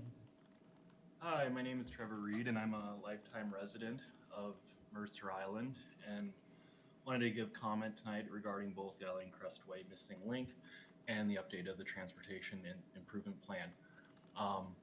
I personally have experienced the safety risk using Island Crestway going to football practice as an elementary school student at Island Crest Playfields, as well as commuting to the north end to use the gym at the JCC. And it is critical that we advance these critical safety improvements, especially in light of the investment in the mountain bike skills area. This is a magnet for a high consequence injury, and I really hope that the council, it moves aggressively as possible so that we don't come to the point where we say we wish we had done something sooner. Anecdotally, the reason why there's a crosswalk in front of IMS is because my mother and I watched a student get hit crossing into the neighborhood there. And due to how guidelines work, there wasn't a cause to insert a crosswalk there until a crash happened. It's called a warrant analysis. And so what council and the city need to do is start being proactive on safety issues. And that's where it is so critical that the city adopt the leading guidelines on safety improvements that have come to light in the last 3 years with the new adoption of the National Roadway Safety Strategy by the FHWA in 2022, and then the resulting update in WSDOT's lane width guidance and design criteria. And the reason why this is so important is not only safety, but it reduces the scope of these projects dramatically. For all of you that remember high school geometry, the area of a circle is pi r squared. When you're talking about turn radiuses on a 12.5-foot lane width versus a 10-foot lane width, you're talking about a 56% difference in surface area just due to the geometry of how that changes. And so what we really need to do is adopt the guidelines and follow those guidelines and empower staff to deviate from what is the historical practice, which is no longer endorsed by any of the major guidebooks. The Highway Green Book, the AASHTO standard, is what has guided design forever. And that has been dramatically updated as of 2020, and that has since been superseded by updates to other guidelines as a consequence of the FHWA's update and how that has percolated down through all these different changes. And so it is so critical that as we move forward in the next 5-year plan, that we are using the best guidance so that we're, one, doing what works, and two, so we are more competitive for grants awarded at the state level using these new guideline criterias, which we are currently not adhering to. Thank you. Our next speaker is Warren Appleton. Hi, Warren Appleton, 2742 71st Avenue, Mercer Island resident since 1997. As you guys remember from the last time we were here, I didn't bring my book with my holder. I understand on the transportation discussion you're going to have tonight, there is something about doing a study to make 71st Avenue one-way. Our council from 71st Avenue met this morning with the planner, Ms. O'Sullivan. I'd like to give you some facts as you get to that part of this discussion. In a recent road survey, 125 cars passed this way or that way on this street at about this spot. Most of those are transient cars, except for the 7 houses here that always go south, because that's where the world's at. There's 400 homes up here, and it's all dead end, so very few cars go that way. If this becomes one way, and you have 125 basically transient cars going this way, plus the 40 homes, each with 2.2 cars on average, going this way. To get back home, they have to come through this corner, or this corner. That gives this corner 250 transits a day. And that's not a 24-hour day. 98% of the transits on this road happen in a 14-hour period. During that 14-hour period, you have a school bus here twice a day, a school bus here twice a day, unloading students that are walking on the road. Also, one-way streets tend to increase the speed. Every study that I've accessed 25 years ago when I studied this, and again in the last 2 days studying this, will show about an 8 to a 10% increase in speed. One of the recent speed analysis, if you do a retro regression study, would show that there's a one-way road here, over 25% of the traffic would be in excess of 25 miles an hour on a street that doesn't meet 2-lane criteria. I just want you to know that when you do this today. Also, if you make a one-way road going this way, this poor soul to go this way, to go that into town, instead of going 15 feet, now goes 0.7 miles. This does not address the e-bikes, the e-scooters, the dogs, the walkers. When the 4 of us met this morning of our group, everyone was against it. So your 3 minutes is up, but let me just ask the question, okay? What would you like the city to do? What is your recommendation? When we started this, what we wanted was to make this safe. And the other was to get this road fixed. There's a speed bump right here caused by a beautiful pine tree. It's, in fact, there's 2 speed bumps there. But what we would like is to slow this corner. City's working diligent with me, and Ms. O'Sullivan was there this morning working on vision lines here, and a pedestrian crossway here to take this traffic out here. That's what we're looking for. That's why we started this. Okay. That's so what we're looking for. Your desire is to have the city. I'm sorry? Your desire is to have the city traffic engineer continue to work with the neighbors to Right, craft but a not solution. to have a one-way road, Got which it. we think would just make the safety issue on that corner exponentially worse. Perfect. You got it. I thank you for your time. Thank you. Anybody else? There are And, no, oh, Miss O'Sullivan's getting married in a couple of weeks, just to Okay. let you know. Well, congratulations, sir. there are no further speakers this evening, Mr. Mayor. Okay. As there's no further speaking, the time is now 6:36 p.m. and we will close this portion of the public hearing and welcome Deputy Public Works Director Patrick Yamashita. Welcome, Patrick. Actually, I'm going to hand off to Rebecca, who's going to be walking you through most of the very few slides we have, and then I'm going to wrap up at the end. Thank you. Good morning, good evening, Mr. Mayor and council members. My name is Rebecca O'Sullivan, Transportation Engineer for the City of Mercer Island.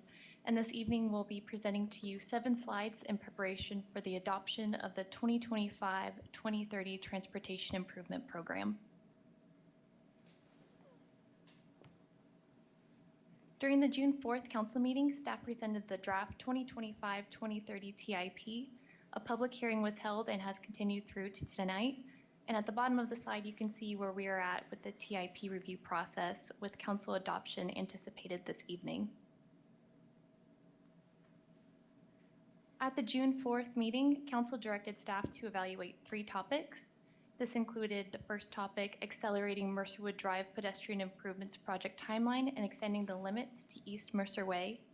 The second topic was converting 71st Ave Southeast between 24th and 70th into a one-way street.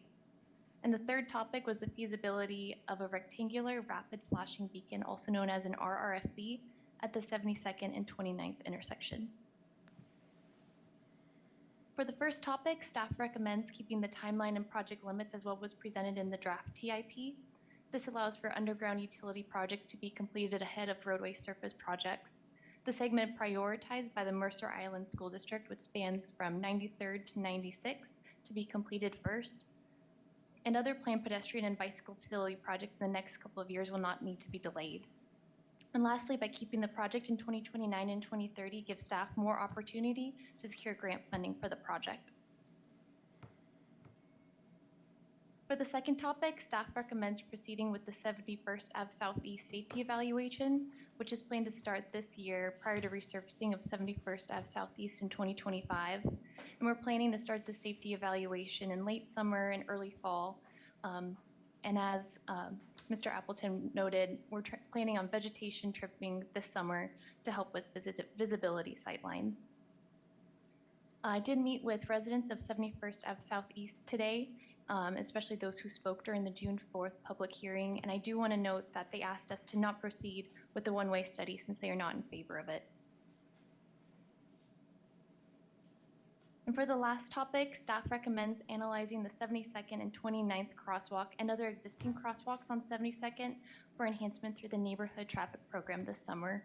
Based off our initial evaluation, the existing raised crosswalk at 72nd and 29th does not currently meet the city's RRFB criteria due to vehicle volumes, but we still plan to further analyze if other enhancements can be implemented here, such as pavement markings, advanced warning signs, or even reflectorized posts on the post sleeves. And we also plan to conduct a lighting analysis at all of the existing raised crosswalks on 72nd that are south of 24th. And from here, I'd like to hand it off to Patrick to touch on the Island Crestway corridor improvements. Thank you, Rebecca. For the record, Patrick Yamashita, your city engineer. I just wanted to remind the city council that the TIP exhibit 3 reflects those things that you approved in the previous agenda topic related to Island Crestway and the shared use path improvements. So if you adopt the TIP as published, then it will include the Island Crestway improvements that you moved to include. Next slide, please. And so the recommended action is to adopt the TIP as shown in Exhibit 3. And that concludes our very brief presentation. Okay, well, I'd like to start with motions. Does anybody want to make that motion? Okay, Councilmember Jacobson moves to adopt the 2025 through 2030 Transportation Improvement Program as shown in Exhibit 3. Is there a second? Second. Seconded by Councilmember Reynolds. All right, discussion. Councilmember, any discussion? Councilmember Reynolds. I just wanted to thank Mr. Appleton for his commentary tonight. It was me that suggested the one-way option last night. Oops, sorry about that. You raised a lot of good points I hadn't thought of, and I think they're compelling, and I want to thank you for bringing that forward. The mic is picking that up. Just move it over there. Okay, anything else? No? Councilmember Weinberg. I guess some questions for Rebecca O'Sullivan. I'm sure we'll hear more about this as the design process continues on the 71st Street. But I was wondering whether installing speed bumps closer to the corner or some kind of a raised surface at the bend in 72nd was one of the options that was considered. And was there a reason why additional speed bumps or raised surface at the corner, kind of making that whole corner into one big speed bump, was ruled out? Thank you, Councilmember Weinberg. At this point, we would need to further evaluate that. And I know that a lot of improvements on 71st Ave Southeast have been some pilot projects that my predecessor started. We do have a robust speed bump criteria that's been adopted by the city. So I think that that's also something that we would need to consider for that application at the corner. Okay. And I have a couple more questions, but as before, I'll wait my turn if there are others. Yeah, who are go waiting. ahead. I'll let you go. Okay. A further question for Ms. O'Sullivan. As in, I do not pretend to be a traffic engineer, but I want to at least share some ideas that came to mind in case they had not already been discussed by you and the community. Another one was placing stop signs at the bend in 71st, so that one has to actually stop before turning around that corner. I realize it would be a stop sign only about 100 feet away from the stop sign that is on 70th. But I know there's a place at 68th and I think it's 83rd down near the south end where there's a similar stop sign kind of placed at the top of a hill where the other three directions don't have stop signs. Just wondering whether that's an option that could be considered or if there's kind of no precedent for putting a stop sign in mid-block essentially where a street turns. I can take that question. When it comes to stop signs and traffic signals and other traffic control devices, there are federal standards or warrants that have to be met in order to install those devices. So we would have to look at that. At first glance, it probably does not meet those warrants to install stop signs. And just anecdotally, or I think for all you council members, you all drive, right? And so if you come across stop signs where there's never any cross traffic, what do? You just go straight through.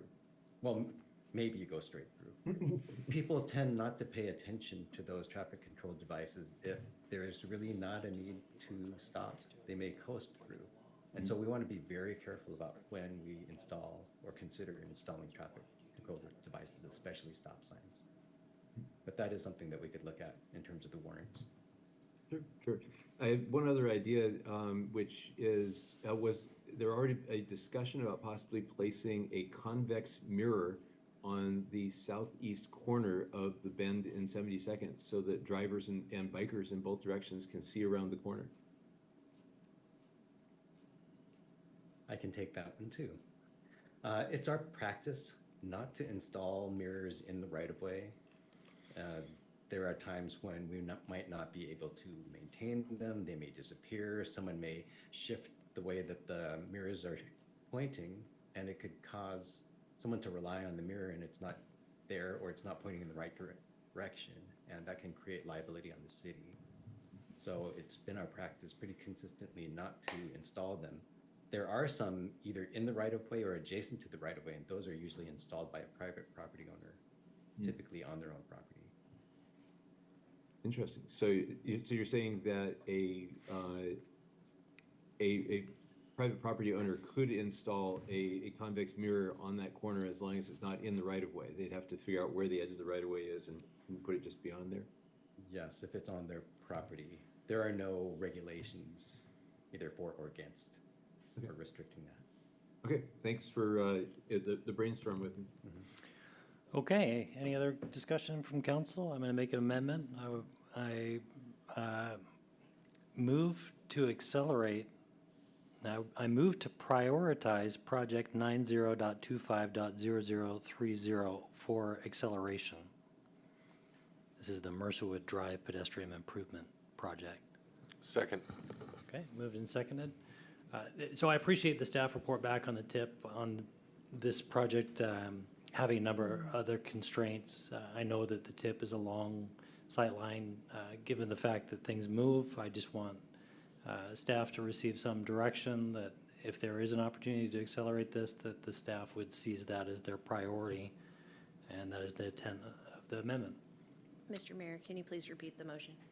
Sure. It's to prioritize the acceleration of project 90.25.0030.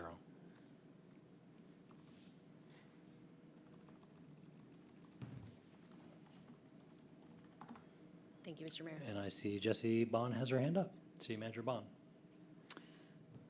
Mr. Mayor, you may have missed my earlier comments, but I think just for the good of the order, with a motion like this, if it passes, our plan for the next step is to revisit the entirety of the capital project list with you this fall as part of the biennial budget process. And I had an opportunity to talk with you prior to the meeting. I think that it's important to have a plan and to get the priorities kind of in the right order.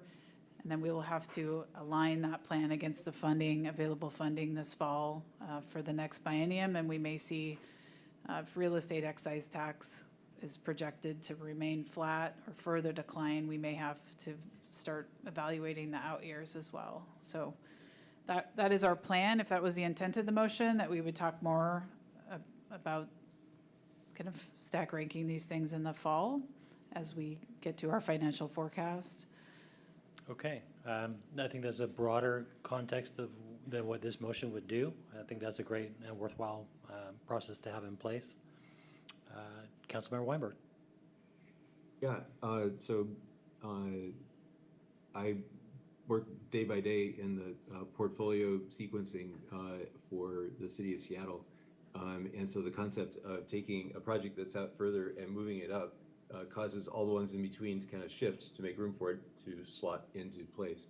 And I think the staff did an excellent job of providing us with some data about what the projects were that would shift out as a result of that. I think as City Manager Bond just brought up, there is risk that there may not be enough funding in time. That said, I am in support of this motion. I think that we have a clear safety issue at risk or at stake here. And I think that we need to be agile enough to be able to take things that have a very clear safety risk and prioritize them. Okay, thanks for that. Councilmember Jacobson.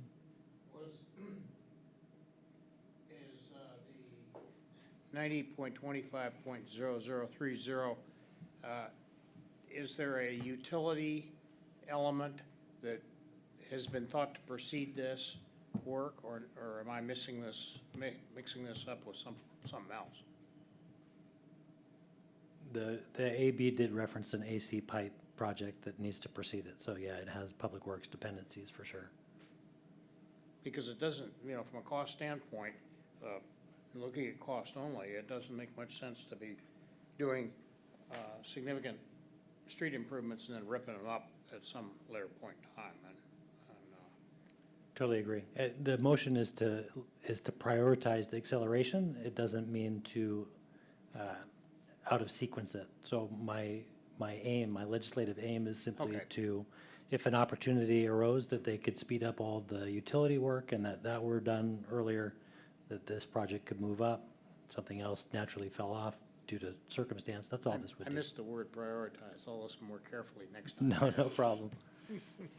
Okay, yeah, this is a very non-binding resolution here. Okay, not seeing any other discussion. City Clerk, please call the roll on the amendment. Thank you, Mr. Mayor. Mayor Neese, Aye? Deputy Mayor Rosenbaum, Aye. Councilmember Andral, Aye. Councilmember Weinberg, Aye. Councilmember Reynolds, Aye. Councilmember Weicker, Aye.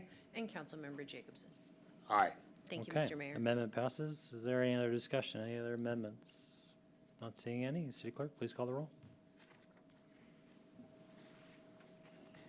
Deputy Mayor Rosenbaum, Aye. Mayor Neese, Aye? Councilmember Weinberg, Aye. Councilmember Weicker, Aye. Councilmember Jacobson, Aye. Councilmember Andral, Aye. and Councilmember Reynolds. Aye. Thank you, Mr. Mayor. Okay, motion passes. Thank you. Our next item of regular business is AB 6491, Compensation Plan for Non-Represented Employees, and we welcome City Manager Jesse Bond. Good evening again, City Council. It is my pleasure to introduce Doug Johnson with Ralph Anderson and Associates. He is going to carry the lion's share of the presentation, although I will take the first few intro slides. The presentation is also supported tonight by Ali Speets, our Chief of Administration, and I believe Carson Hornsby is in the background as well. All right, let's kick it off with just a look back on why we're in front of you tonight with a new compensation study. You may recall, maybe not, it was a while ago, the 21-22 work plan approved by the City Council included the staff completing a classification and compensation study for non-represented employees. And this was with an eye towards developing a compensation plan. For a number of reasons, it's taken a lot longer than we anticipated to get to tonight, but it was not for lack of trying. Our first phase of work, we worked with a consultant, HRCC. They were selected through an RFP process. They did a lot of the heavy lifting on the job descriptions, reviewing all of the non-represented staff job descriptions, gathering the first round of market data for us through 10 cities that we'll talk about more in just a minute. They did an initial salary and benefit survey of that same market, and then they began working with us on a job classification system. We concluded our work with HRCC, and there was a pause there in the process. We then engaged Ralph Anderson Associates, and that's Doug Johnson, who's here with us tonight, and asked them to take it into the next phase, which involved drafting a compensation plan, which we've put into your packet, updating our existing compensation policies, which I do want to mention, our compensation policies over time have been a little disorganized. They lived in a variety of places, the budget and other places. So this is consolidating all of these policies in one location.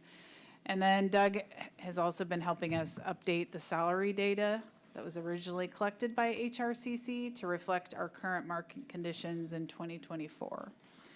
All right, next slide.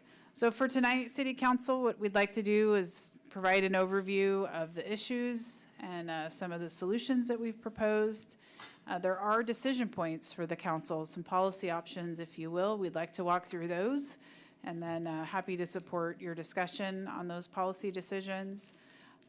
If possible, we're looking for direction tonight to either approve the compensation plan, or if there's follow-up items that we can help address, we'd be happy to come back at a subsequent meeting. And then we'll talk about next steps to implement the plan. I did want to mention and make sure we all understand this body of work that's in front of you is specific to non-represented employees. That's our shorthand for, these are the employees that are not represented by a labor union. It's about 99 staff, give or take, currently. It does not include your seasonal staff or casual labor employees. Non-represented employees work across the whole city, many departments, divisions, and at many different levels. So city manager's office, planning, YFS, recreation, and more. The rest of the staff are all represented. Just to distinguish the groups here, we have 3 collective bargaining agreements with labor unions, AFSCME, police, and police support. And within those collective bargaining agreements is the salary schedule for represented employees. So that's the distinction here. One of the key points I want to make is that currently our non-represented staff, which is almost half of our workforce, does not have a salary schedule. That is something we're hoping to resolve with the adoption of a new compensation plan. Next slide, please. So I'm going to kick it off and tee up the first issue, which I just previewed, and then Doug will be taking it from here. So as I mentioned, we don't have a compensation plan or a salary schedule for non-represented employees. Essentially, what happens is when a non-represented employee is hired, they're hired based on current market conditions, which change over time, hence one of the problems that we have. This practice appears through our forensic searching through files and past policies to have started around 2003, 2004.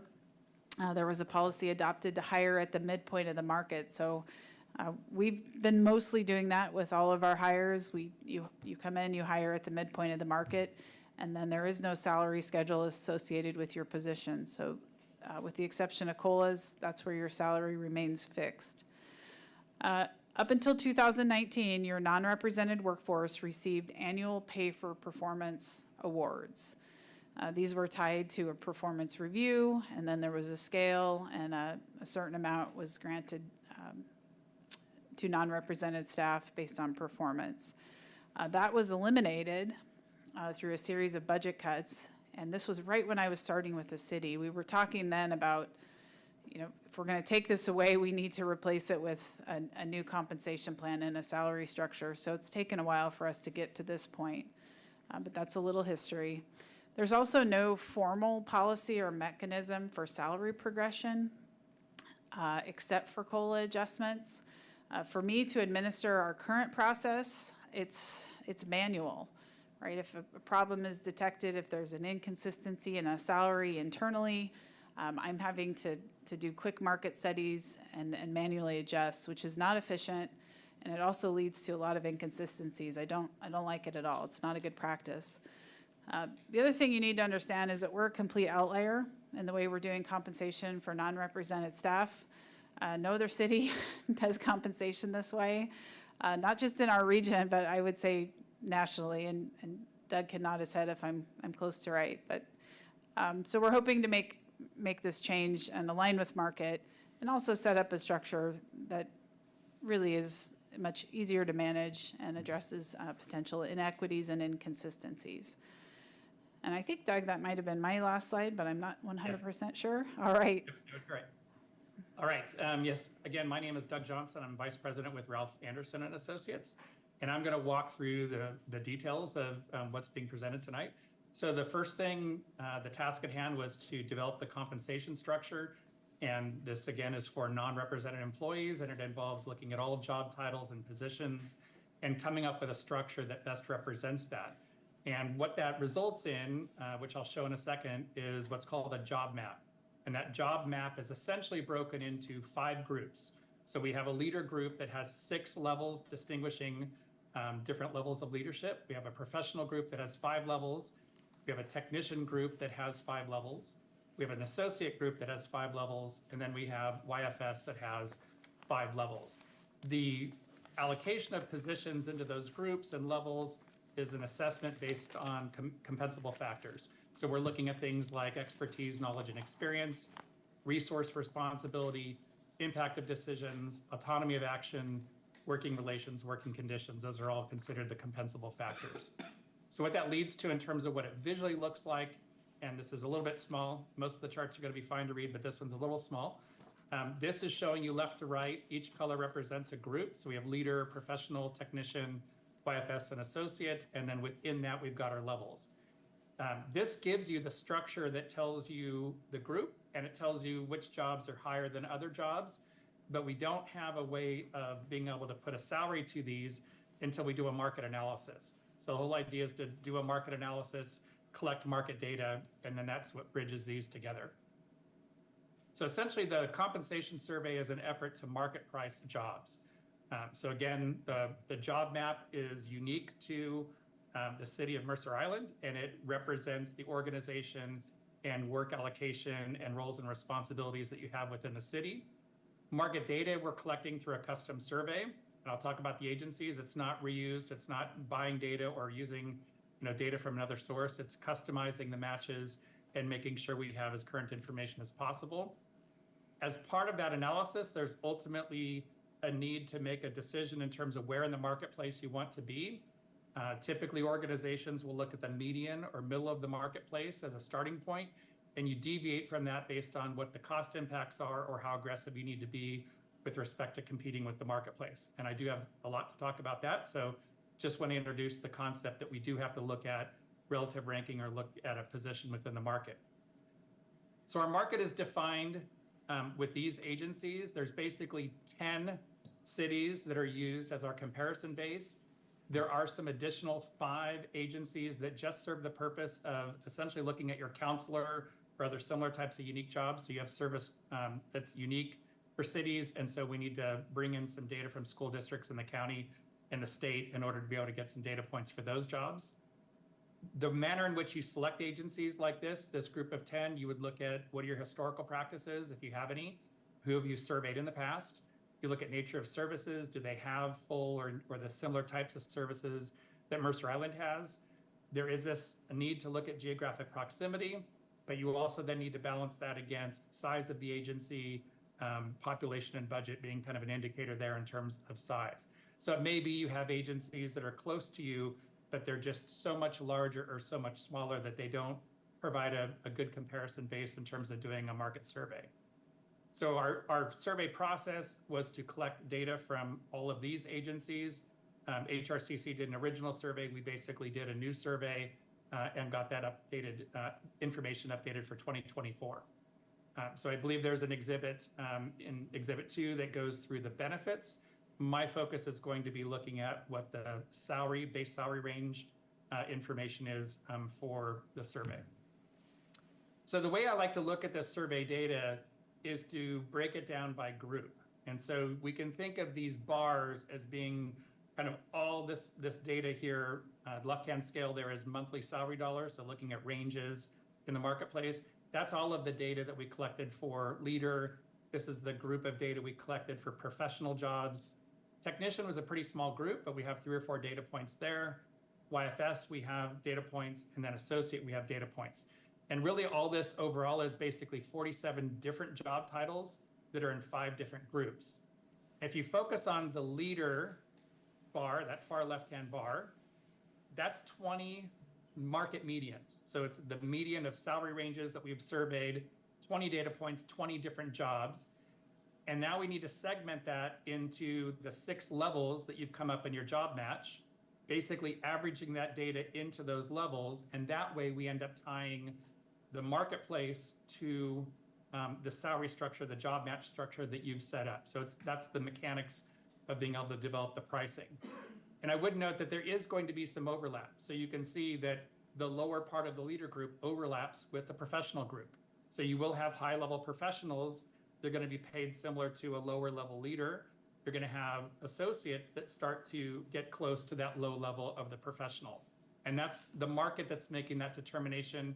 Again, what the job map is doing is saying, here's our 5 groups, here's our levels based on our internal comparables, and then we're going to line that up with the marketplace.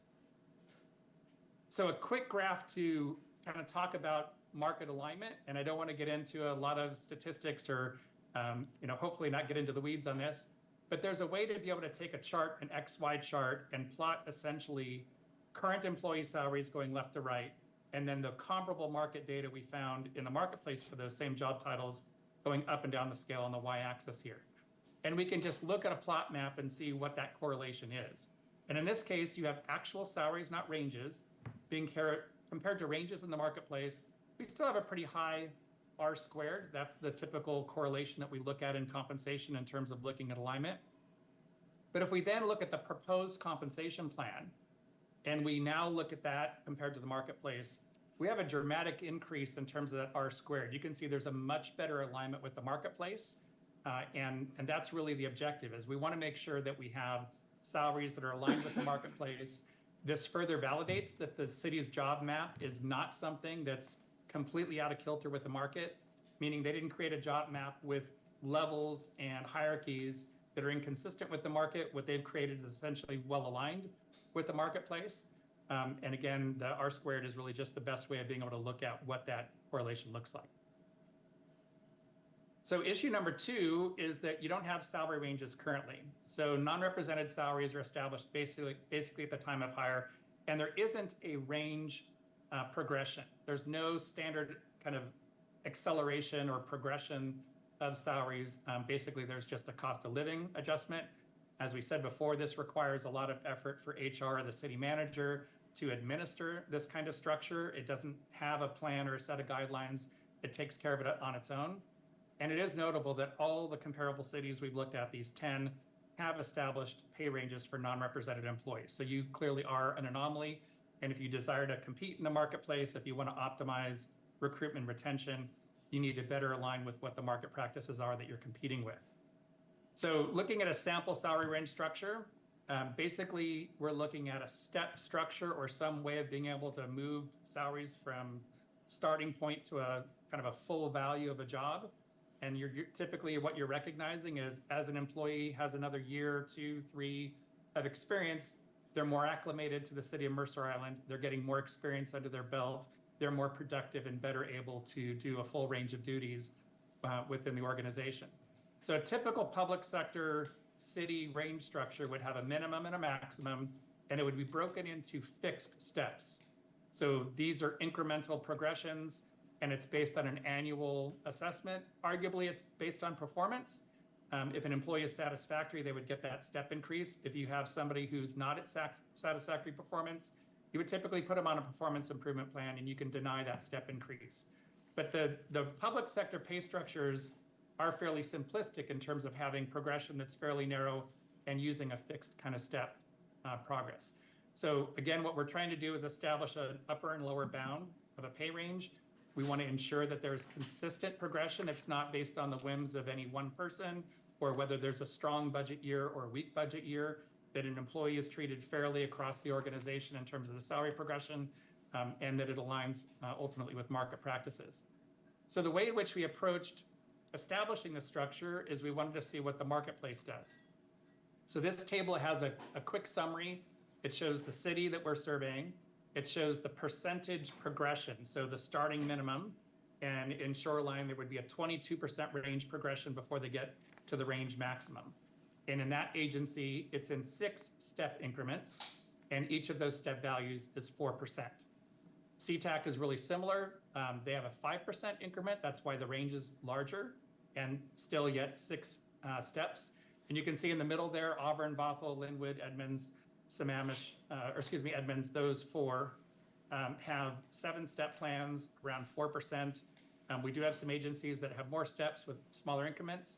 And then Redmond is a bit of an outlier. They have an open range. So basically the step value is variable based on performance. An employee could get a 1% or a 2%, anywhere from 0 to 5%. So if we capture the trend in the marketplace, the trend is that we have a step progression. We have 7 steps being kind of the most common number of steps. We have a median value of 4%, so looking at the most common increment, and a range spread of around 29%. So our goal is to make sure that we can mimic that, and because you don't have a current structure, we're going to use this information to create a new pay structure. So again, we want to make sure that we're aligning with the marketplace. That is going to optimize your ability to recruit and retain. And essentially, we looked at 7 steps, 4% increments as kind of the the option that best aligns with market, but we also considered looking at 10 steps and 3% increments as a second alternative. I should note, and I'll show this graphically later, the top steps, step 10 and step 7 are the same value. So when you talk about a difference in these two plans, you're really reducing the minimum and changing the value of the increment progression to get through the pay range. So it takes longer with a 10-step plan, smaller increments compared to a 7-step. So implementation is the third issue to look at, and that's if we come up with our job match and our range structure and we have our market data, how do we get this thing implemented? So essentially we want to have a mechanism that is essentially math, that is taking existing salaries and using a consistent kind of mechanism, move employees into the new compensation plan. Now, one objective would be to achieve a good market position. Median is kind of the starting place that we looked at. And we also want to recognize employee experience. So if you have an employee that's been there 20 years, theoretically, they should be at the top of the range. An employee that's only been there 1 or 2 years is going to be lower in the range. And we also need to be mindful of what the impact is in terms of costs and budget impacts. So essentially, we've done a lot of analysis in terms of the budget dollars, which I'll share with you. Market position is really what drives this decision long-term. So if we look at median, or we say if median isn't affordable or doable in terms of the budget, maybe we look at 95% of median or 90% of median or somewhere in between. Eventually the employee reaches maximum. So really what we're doing is talking about the kind of endpoint as being kind of the full cost impact in terms of your budget. So I wanted to walk through 3 quick examples of what implementation looks like. Oh, really, sorry, quickly. So in terms of the compensation plan, what we're trying to do in terms of implementation is get the grades, roles, levels, and responsibilities of the job match. We're utilizing the median of market data in the marketplace, and we're looking at the range structure with the steps. We did look at 90% of median, 95% of median as options in terms of budget impact. And as I said before, we looked at 10 steps with 3% increments as an option. But essentially what's being recommended is to look at 95% of median. That at least gets you started. So if you can implement 95% of median today, a 7-step range structure with 4% increments, and then this job map, then you can consider year to year in your budget cycles, how do we get closer to median? Can we get to 96% or 97% or 98% as we look at future years? So show you what this looks like. If we take an example of employee 1, I'm going to use hourly rates. If we have an employee that's at $37.50 an hour, and we want to place them in our range 5, so this is using a 7-step structure, and this is showing those 4% increments in the range structure. If we're looking at this job and placing it, based on their experience in the job, we could have a situation where that employee gets placed into step 2. We can't be in between steps. We have to land on one of these steps. So step 2 is above the current salary. It's recognizing that this is a low experience employee. And so then the day of implementation, this employee would get a 2.3% salary adjustment. And then because we're implementing a step structure, in the following 2 years, they're going to get a step increase to step 3, and then a step increase to step 4. So those are 4% increments. So in our analysis of cost implementation, we want to capture essentially the full cost of getting to step 7, but also the incremental cost of, okay, year 1, it's step 2, and then we have step 3, step 4, step 5. We're going to capture several years of that cost. A second example, an employee could be at this salary, $42.63 an hour. Again, we're trying to get into this range 5. This is a more experienced employee. They have 20 years in the position. So they would get placed at a step 7, which is if you have 20 years within the city of Mercer Island in this job, yeah, that should be full value of the job. That's what your peer agencies will be doing, is 20-year employee in the same job title is going to be topped out in those agencies as well at their top step. Okay, in this case, day of implementation would be a 9.5% increase, but there would be no future step increases. There would be future COLAs because the range 5 will adjust based on future COLAs, but there's no further step increases for this particular example.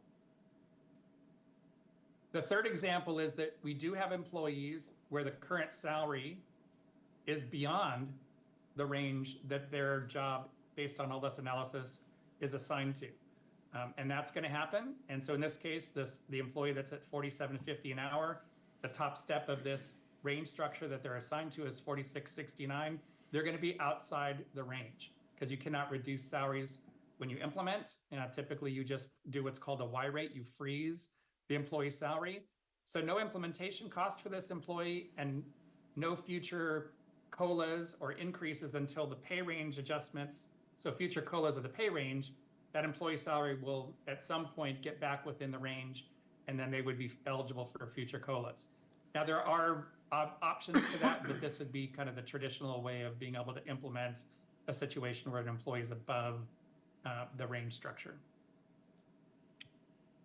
So our council decision points, one would be market position, which is either median or percent of median. That's the simplistic way of looking at altering different market positions.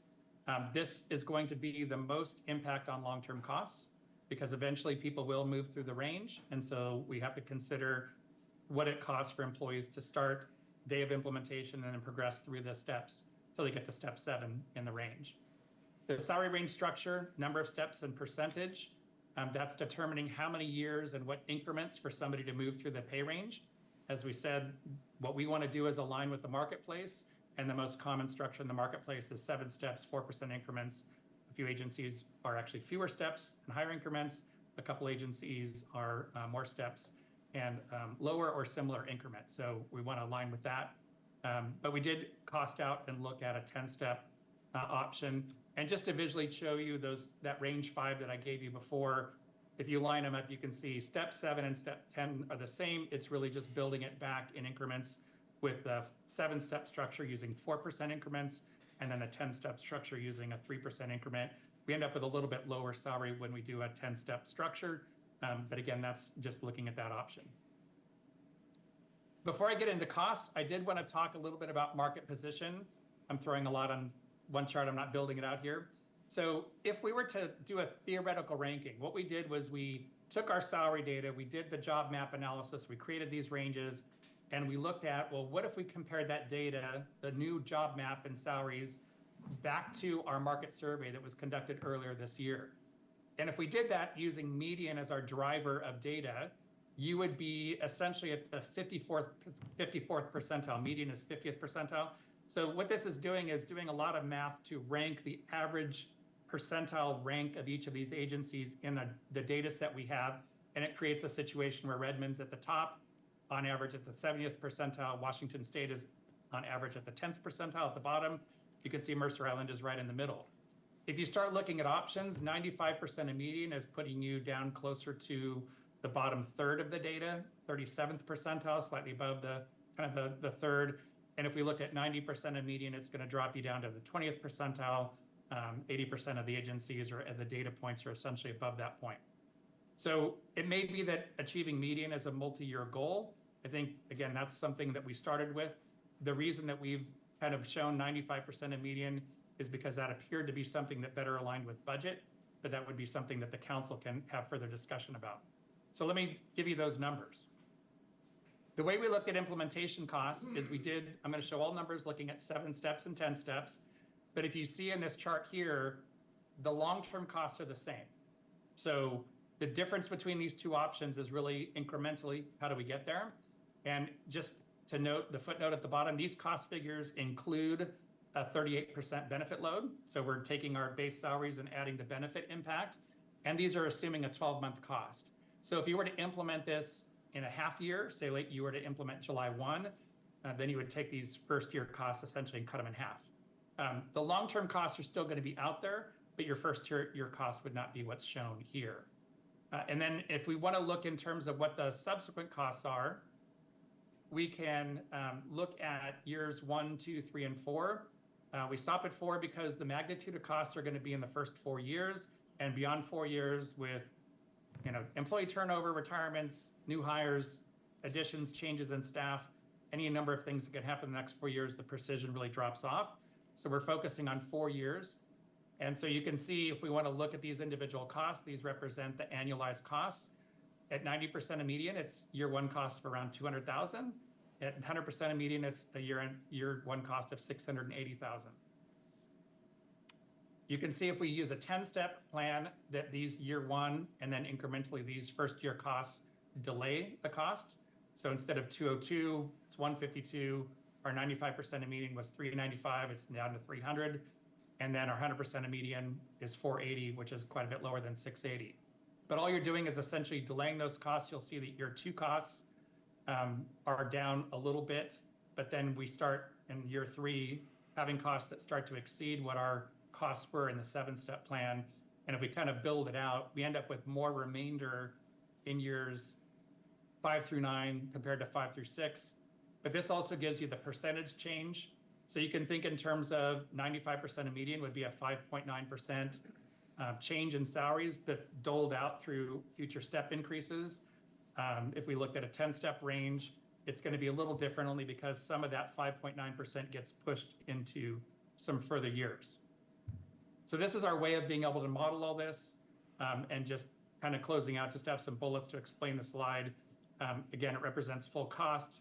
We're talking about a 10 versus a 7-step as a potential mechanism to manage or delay costs a little bit, and less cost precision in terms of being past year 4.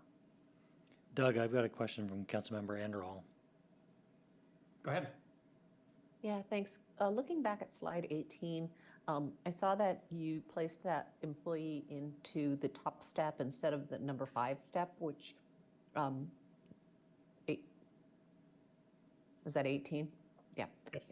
Instead of step 5 or 6, well, 5, which I think would have been more appropriate. So how do you calculate whether the step matches the current salary or the step matches the current years in position? So that's an option to consider. I think that we've felt strongly, since there hasn't been a structured compensation plan and a step structure or any kind of consistent range progression, that essentially you have employees that should have been progressing in their salaries and haven't. And so I think it put a greater emphasis on wanting to fix that by giving credit for the years and time that they've been in their job classification. So as noted here, if somebody's been in a position for 20 years, as an example, that they should be at the top of the range, because if they were hired at whatever step or whatever theoretical step, that they would be getting some sort of range progression each year. So it's simply a choice to say we want to give some credit for time in the job. Otherwise, what you can have is, yes, you could place this employee at step 5, but you may have an employee with only 1 or 2 years of experience that also places at step 5. And now you have no separation between 2 positions where there's a significant experience difference. And so this was intentionally designed as an implementation method to recognize there hasn't been range progression for employee salaries, and that's part of the rectification in terms of our preference in terms of implementation.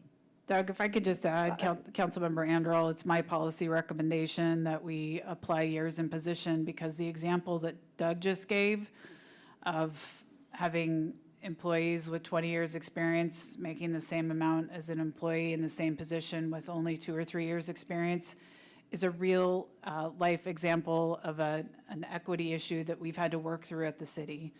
And there are now laws in Washington State, particularly around gender equity, that have really tripped us up with our current compensation practices. And that is a perfect example of where I've had to make manual corrections because what we were doing was not consistent or in line with current HR laws. Okay, I have a follow-up question then with regard to these step progressions, if it's okay. Go ahead. I will, yeah, so you're saying these step progressions happen automatically every year in addition to a COLA? That's is it correct. merit-based? I mean, this seems crazy to me. I was in corporate America for like 35 years, and you never got an automatic step progression. You know, everything was merit-based. Yeah, so here's the reality. In the public sector, you typically have what I would call kind of a dumbed-down pay range structure.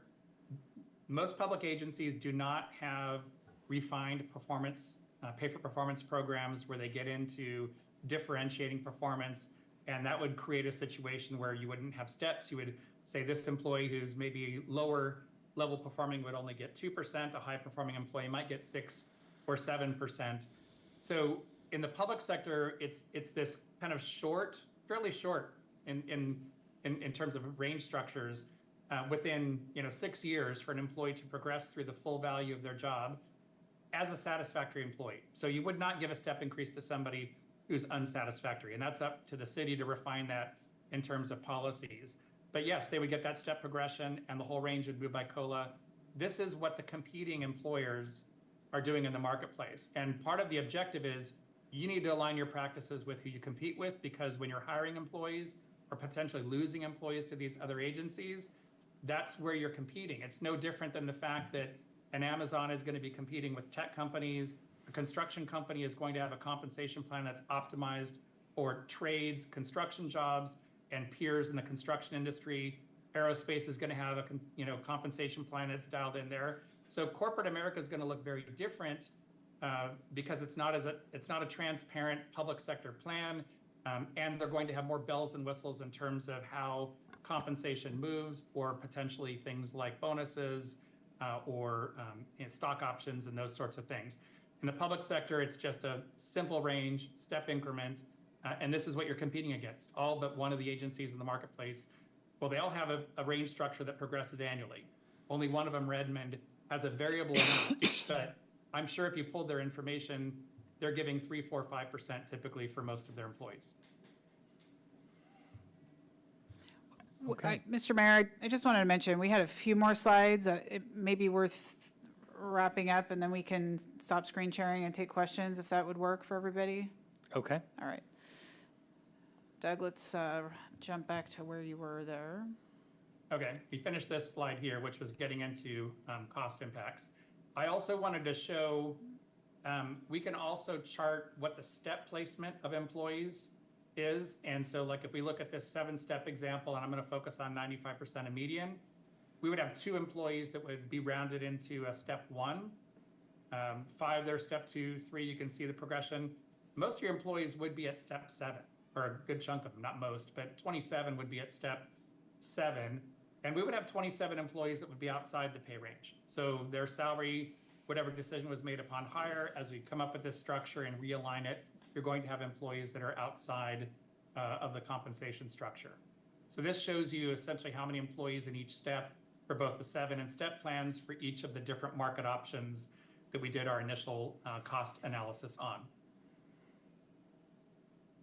I can say that you can notice the higher the market position, the fewer Y rates you'll have. So if you were to do median, you only have 6 Y rates instead of 27 when you go 95% of median. That's probably reflecting the fact that when you do make those hires, you are conscious of the market. You are looking at the middle of the marketplace and making those hires in kind of getting everything recalibrated and set up. The 95% of median just becomes a starting point option.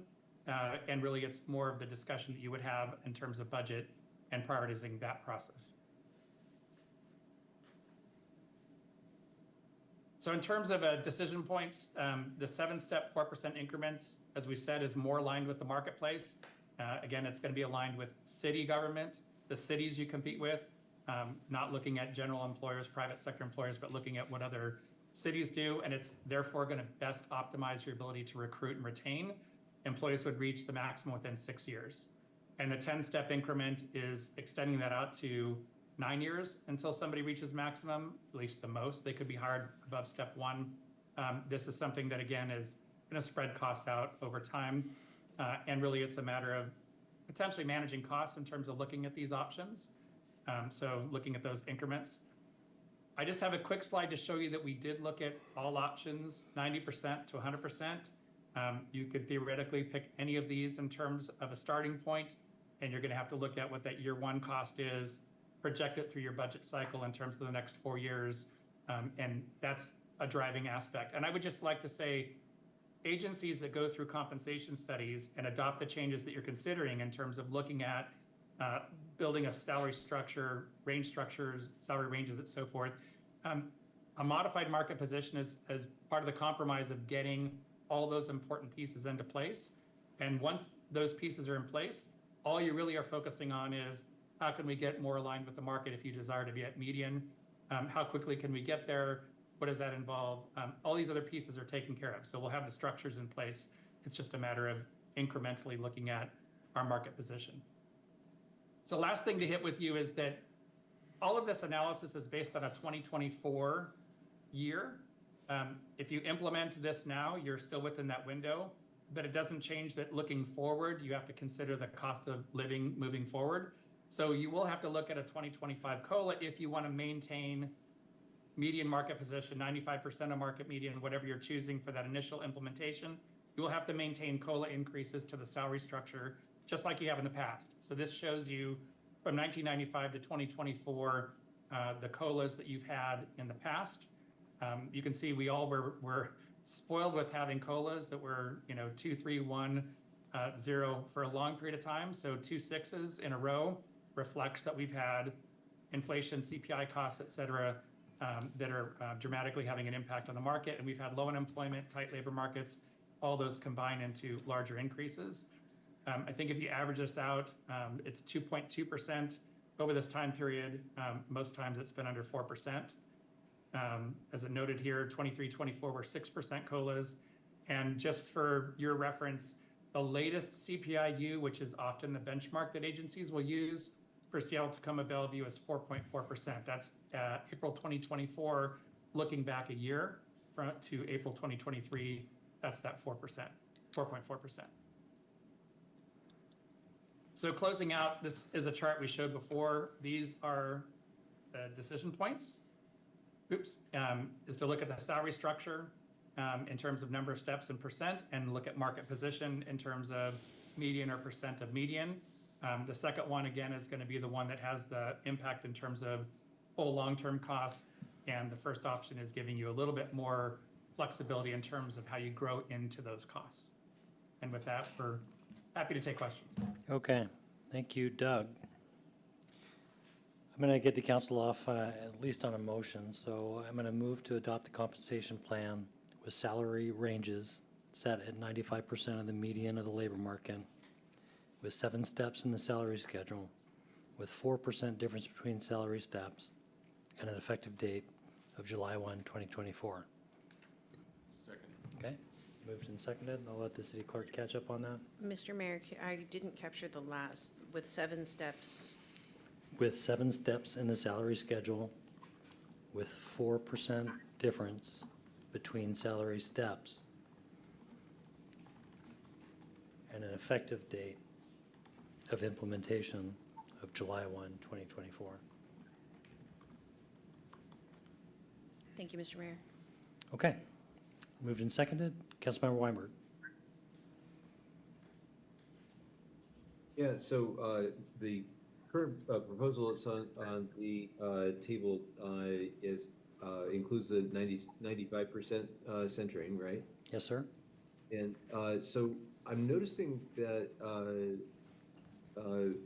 there's an increase in cost of doing that with the charts that we saw.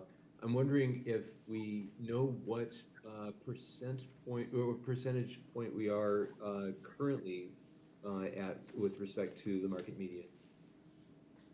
You're actually fairly close. Here's the problem with giving an easy flat statement on that. Because we're comparing current salaries to range structures in the marketplace, there's an interpretation in terms of whether or not your current salaries represent the market in terms of looking at range maximums, as an example. But you currently, if we do that math, you are currently fairly close to 95% of median, currently, at least in terms of the data that was collected earlier in 2024. So I would add, Councilmember Weinberg, there was a graph shown earlier that kind of scatter plotted the salaries. And so while on average, we're at about 95% of median, we do have some outliers, some lows and some highs. And that was one thing that we've been working hard to try to correct, is to get everyone into the range. Kind of tighten that R squared. And that was the other question, actually, I had, if I may, which was, if we were to choose a different percentage, like 100%, would that R squared squeeze down to 0.99, or would it actually put us at a lower R squared because we would have larger salaries and a wider range? Yeah, so in that instance, basically, we're only concerned about how the alignment. It doesn't really matter whether we use 90% or median. That chart actually used median. So 95% of median, that line stays the same. The whole chart drops. but the R squared doesn't change. And Jesse actually made the important point that I should have. We noticed that you have some jobs that are above, that are Y rated. So when you start looking at cost impacts, those are a zero cost. You have a lot of jobs that are not anywhere near 95% of median. That's obviously where your costs are incurred. So that's why when I say theoretically you're 95% of market, a lot of that is because you have a number of jobs that are slightly above that 95% figure. If we were looked at median, then that reduces pretty significantly. You're saying the scatter plot was based on at median then? 100%, It was, correct. 90%. But the R squared and that chart doesn't change. It just, the height of it just changes is all. I see. Okay, thank you. Okay, Councilmember Weicker. Yeah, first I just want to thank Doug and Jess forward. I think it's long of, I appreciate work in the structure and trying to match market of this proposal at 95% with 7 steps and 4%.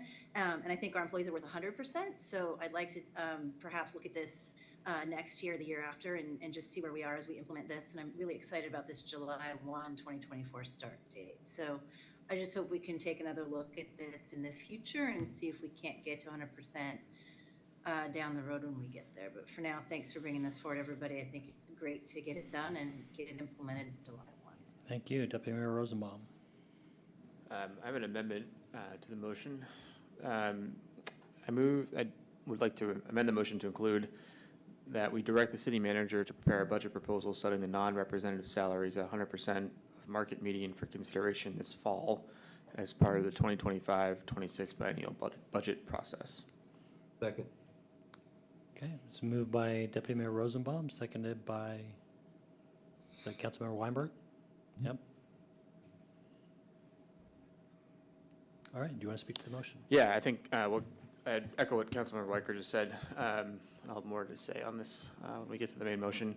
But I think that this would give us an opportunity to evaluate moving from what the current 95% is to 100 as part of our next biennial budget as we look at it all together. Obviously, we're doing this a little separately tonight, but I think when we get to the fall to look for the next 2 years, looking at getting to 100 would be worth our time. Okay, thanks for that. Not seeing any other discussion. City Clerk, please call the roll on the amendment. Thank you, Mr. Mayor. Mayor Neese. Aye?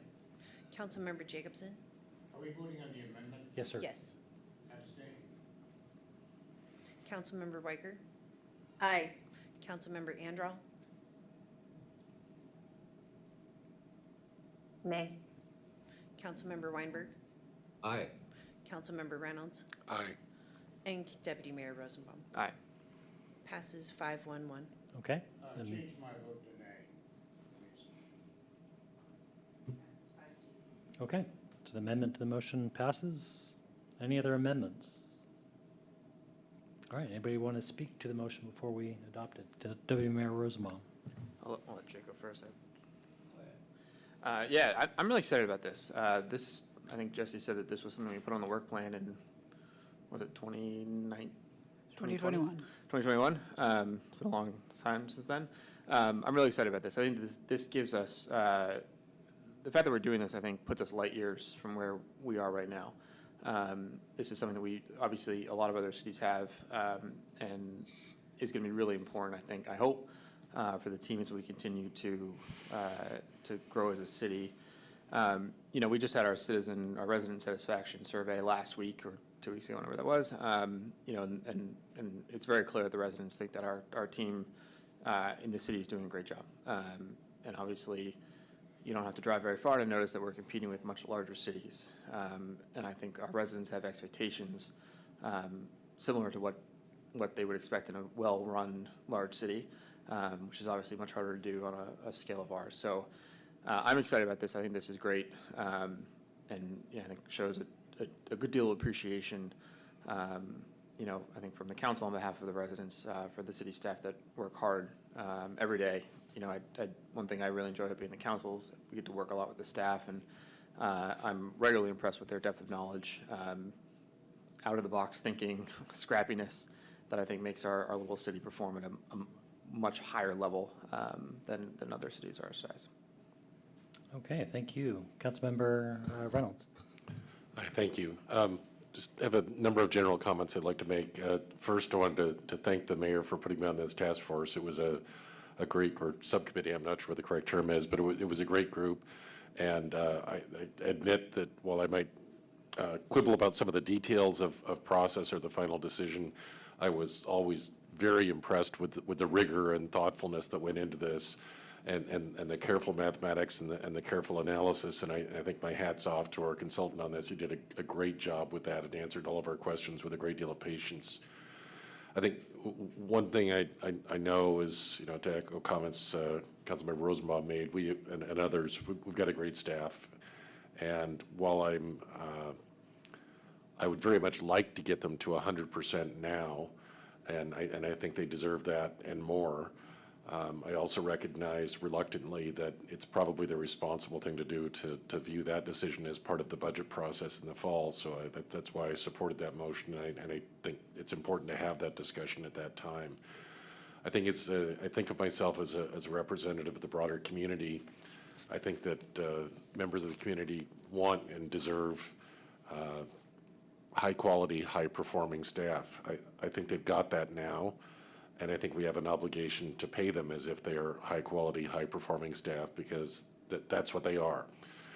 Now, we may not be able to get them to 100% now, but I think this process that we've adopted to implement this step process gives them certainty, gives them opportunity that is not present in the current structure and is fully appropriate for them to have, especially in view of the pay practices in the other communities. So I hope they can recognize this as a substantial improvement over the current situation, because I think it is a substantial improvement over the current situation. I think it's also, my last point, important to recognize that in the long run, if we underpay staff, it probably costs us more. And it costs us more because our retention will drop, and replacing qualified employees with less qualified, less efficient employees that need to be trained, that will not have the operational efficiency when they come in that existing staff have, that's got a real cost to it. That's a quantifiable cost. So I think it's very important to make sure we pay our people reasonably and well and in line with what neighboring cities are doing, and that's what this proposal will do. So I'm fully supportive. Okay, Councilmember Jacobson. I guess I have a question. First of all, I don't see, and I'm now referring to Exhibit 1, page 22, Appendix A, the job map. My first question is, where is the police chief in this job map? I think City Manager Jesse Bond is going to answer your question. Thank you, Councilmember Jacobson. There are a handful of employees that are currently under employment agreements, separate agreements of the city. The police chief is one of those positions. I am also one of those positions. The police chief, although just retired, we will be announcing an appointment of a new chief. That position will continue to be a contracted position outside of the salary schedule. That's for a couple of reasons, namely that market conditions for police chief warrants a small severance provision, which is not something that is extended to other employees. Okay. May I go? On step L4, we have police commander. At the present time, aren't the police commanders subject to collective bargaining agreements or not? I don't know. That's the question. No, they are not. Both commander positions, and I'm going to limit my comments about specific individuals. I will mention that the commander positions are two of the other positions that are currently under employment agreements. Okay. When we have effective employment agreements, they supersede the compensation plan and salary schedule that you are considering for adoption tonight. Once the policy is adopted, then again, the employment agreement supersedes. So until either we have a new agreement or a position change, those stand. But we wanted those positions reflected in the salary schedule for future. Can I ask more? Or? Yeah, go ahead. Okay. We'll exhaust the questions. At what point do we think that the salary scales for all of the steps will be established? We already have the math laid out. We were simply looking for direction tonight, 7-step, 10-step. For example, the median, where we're going to be 95% or something other, and the number of steps. So once we have that policy directive, then the salary schedule will be finalized in the background. Councilmember Jacobson, it is the custom of most cities. The city has not done this historically, and I don't know why, that the salary schedule is included in your budget materials, as is the compensation plan. So with the work, if we adopt the plan tonight, Finance Director Mornick is sitting right in front of me. He's nodding his head. This will become a regular fixture of your budget document so that the council will have eyes on compensation policies and the salary schedule for your non-represented employees going forward. It's also frankly transparent for the community. Thank you. Okay. I have other questions, but.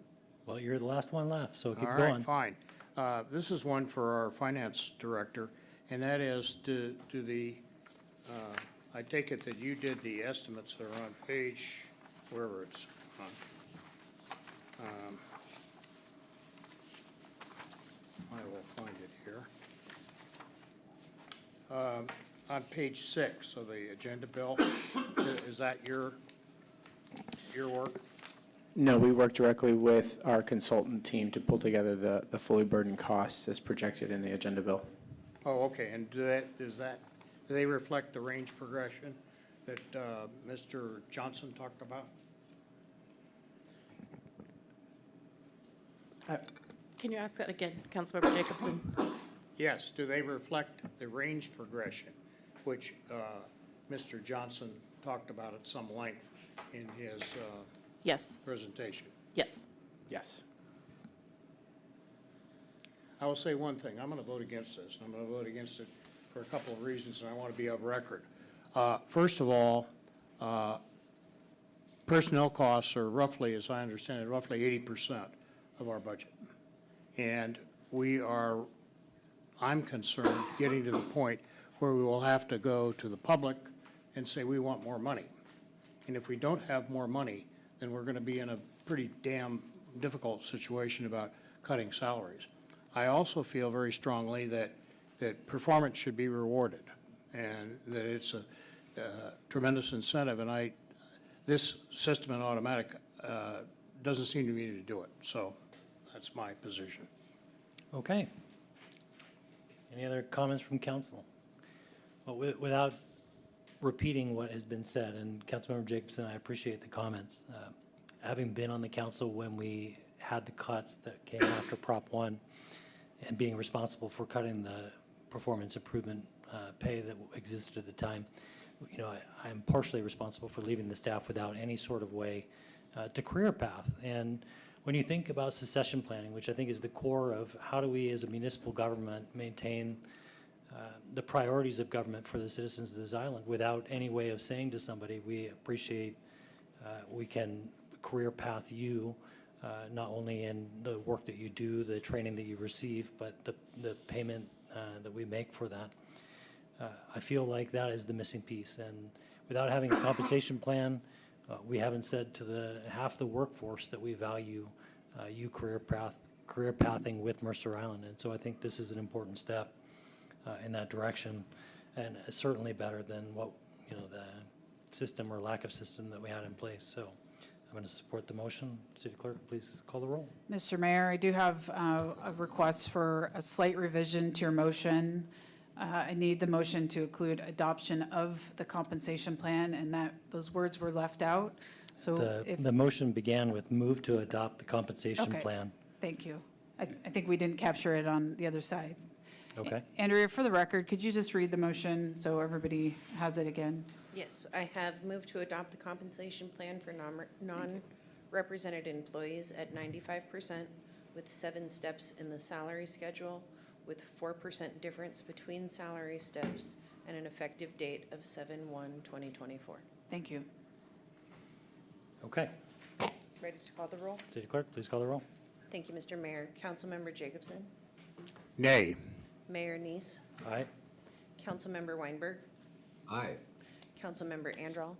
Aye. Councilmember Reynolds? Aye. Deputy Mayor Rosenbaum? Aye. And Councilmember Weicker. Aye. Thank you, Mr. Mayor. What was the vote count on that? Vote was 6-1. 6-1. Okay. All right, so that will get us to our last item of regular business, which was the amendment to the motion. And this is to add a discussion item at a future council meeting for proclamation. I'll turn it over to you, Councilmember Jacobson. Yes, I'm the one who suggested this, and at this stage it is, I'm seeking the views of my colleagues here about considering this subject, another proclamation, on a future, in a future meeting, before we adjourn for the summer, if the city manager lets us. And I forwarded that draft of that proclamation to all of you Sunday or Monday, I forget which, at any rate. So that would be what would be put on the agenda for discussion at some later point in time. So this is a procedural motion and not anything on the merits. Okay, and for the benefit of the public, do you want to just maybe characterize the proclamation? What is the topic of the proclamation? Yes, the proclamation defines anti-Semitism in particular and clear terms, and brings in references outside of my opinion or anybody else's opinion. I shouldn't say anybody else's, but of various resources that define this, so that we are more accurately talking about that very loathsome practice. Okay, and do you have a preference on the council meeting this gets added to? I know you're not going to be here July 2nd, so it would be the second July meeting? Well, I think that depends on what my colleagues would like to do. It may be that I can tune in on the second. I'm not sure. My schedule is changing. Okay. So we have a motion to agendize a proclamation defining anti-Semitism at a future council meeting. Second? Seconded by Councilmember Weinberg. Is that motion? Okay, got a thumbs up on that. All right, not seeing any other discussion. City Clerk, please call the roll. Thank you, Mr. Mayor. Councilmember Weicker? Aye. Councilmember Jacobson? Aye. Councilmember Reynolds? Aye. Deputy Mayor Rosenbaum? Aye. Mayor Neese? Aye. Councilmember Weinberg? Aye. And Councilmember Andral. Aye. Thank you, Mr. Mayor. Thank you. We'll work with Councilmember Jacobson on the date of that. We now move to other business in the planning schedule. We welcome Jesse Bond, City Manager Bond. Thank you, Mr. Mayor. I am looking ahead. I'll just remind you, July 2nd, we will be missing Councilmember Jacobson and Councilmember Weicker. It is a holiday week, although we have a handful of items. We will try to keep it light and efficient. We have a meeting July 2nd, and then we are anticipating taking the month of August off, as we would traditionally do for our recess. I'm not anticipating any needs during August, although that could change. Oh, boy. Okay, with that, so aside from the July 2nd absences of Weicker and Jacobson, any other council member absences to report? Okay, not seeing any. Council member reports. Deputy Mayor Rosenbaum, anything to report? We might have to change Jesse's performance evaluation after that tempting fate. A lot of my assignments have taken a summer break with the school calendar, but we did have a PIC meeting last week at SCA. There was a long discussion about response to the migrant crisis that's affecting some of our cities in the region. There's also a long discussion about all the various summer events, and one thing that I came away with that was that we have here a compendium of all the events that a lot of other cities only have one of. So big thanks to the Parks and Rec team for what I'm sure is going to be a wonderful summer. Thank you. I have nothing to report. Councilmember Weicker, anything to report? I'm just going to say I'm sorry Pups and Pride in the Park was canceled due to weather, and look forward to having. Okay. Councilmember Weinberg. Nothing to report just yet, but we'll probably next meeting, because there's 3 of us that are down here at the Association of Washington Cities conference this week. So hopefully we'll have a joint report that we can present next time. Okay, Councilmember Reynolds. A few things. One, just a shout out to the city manager and the city staff in general for this new water dashboard. I'd commented in a conversation with the city manager a week or so ago that I thought metrics like this were going to be exceedingly appropriate. She told me there was, not surprisingly, something already in the works. I think this is going to be great. I hope we can continue to communicate it to the community in all possible channels so that people can track their progress on the water usage. Secondly, just wanted to mention I attended a meeting of the Eastside Transportation Partnership last week, I guess now. And a couple of interesting things to report. One, no surprising to the actuaries among us, traffic deaths are way up. That's a big concern. On the other hand, safety on the bus system and light rail is much improved. They're down now to about 100 incidents of safety incidents per million passenger loadings, which is still above what it was pre-pandemic, but it was below the 250 that they were facing earlier in the pandemic. And the number of incidents as opposed to the rate is down to below pre-pandemic levels. It's just the rate is up because ridership is down. And then finally, just wanted to comment a little bit more on the city manager appraisal.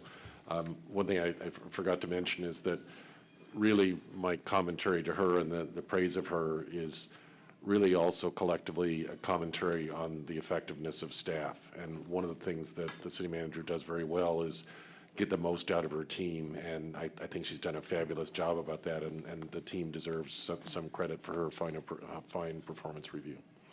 Thank you. Councilmember Anderall. Nothing to report, thank you. Councilmember Jacobson. 2 items. The utility board met about 10 days ago.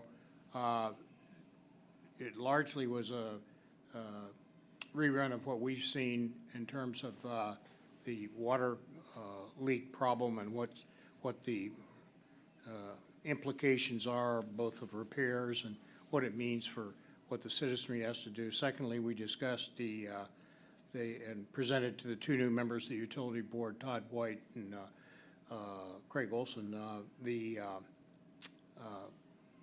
the meter project and where it sits and where it's going. There was also a meeting of the King County Solid Waste, and I have lost the acronym here, and it largely had to do with discussions of how the rate increases, which there will be for utilities like garbage, will be. And I missed most of that, so I'll tune you up next time. Okay, thank you. The next hybrid meeting of the City Council is scheduled for Tuesday, July 2nd, 2024, at 5 p.m. The time is now Mr. Mayor, I'm sorry, trying to get, we made a procedural error on the last item that we voted on. I'm going to ask, I apologize, it was a staff error. During the compensation plan discussion, Deputy Mayor Rosenbaum introduced an amendment to the motion. When you voted on the motion, we should have read the motion and the amendment, and we failed to do so. This is an important item for the record. I've just conferred with the city attorney. The way to correct that is to have the clerk read the full motion with the amendment and have you revote. Would that be okay to do that now? Given the lack of other options. Thank you. I City Clerk, apologize. please read the motion. The motion is to adopt the compensation plan for non-represented employees at 95%, with 7 steps in the salary schedule, with 4% difference between the salary steps, with an effective date of 7/1/2024, and direct the city manager to prepare a budget proposal setting the non-represented salaries at 100% of market median for consideration this fall as a part of the 2025 to 2026 biennial budget process. And that was moved by and seconded by? Was moved by Mayor Neese, seconded by Councilmember Reynolds. Okay. City Clerk, please call the roll. Councilmember Jacobson. Aye. Mayor Neese. Aye. Councilmember Weinberg. Aye. Councilmember Weicker. Aye. Councilmember Anderall. Aye. Deputy Mayor Rosenbaum. Aye. And Councilmember Reynolds. Aye. Passes 6-1. Thank you, Mr. Mayor. Thank you. Thank you. All right, the next hybrid meeting of the City Council is scheduled for Tuesday, July 2nd, 2024 at 5 p.m. The time is now 7:59 p.m. The City Council will go into executive session for approximately 45 minutes to consider the selection of a site or the acquisition of real estate by lease or purchase when public knowledge regarding such consideration will cause a likelihood or increased price pursuant to RCW 42.30.1101B, and to discuss with legal counsel pending or potential litigation pursuant to RCW 42.30.1101I. No action will be taken following the executive session. As a reminder to council, please stay seated until the city staff has terminated the broadcast. Good evening, and thank you for joining us tonight.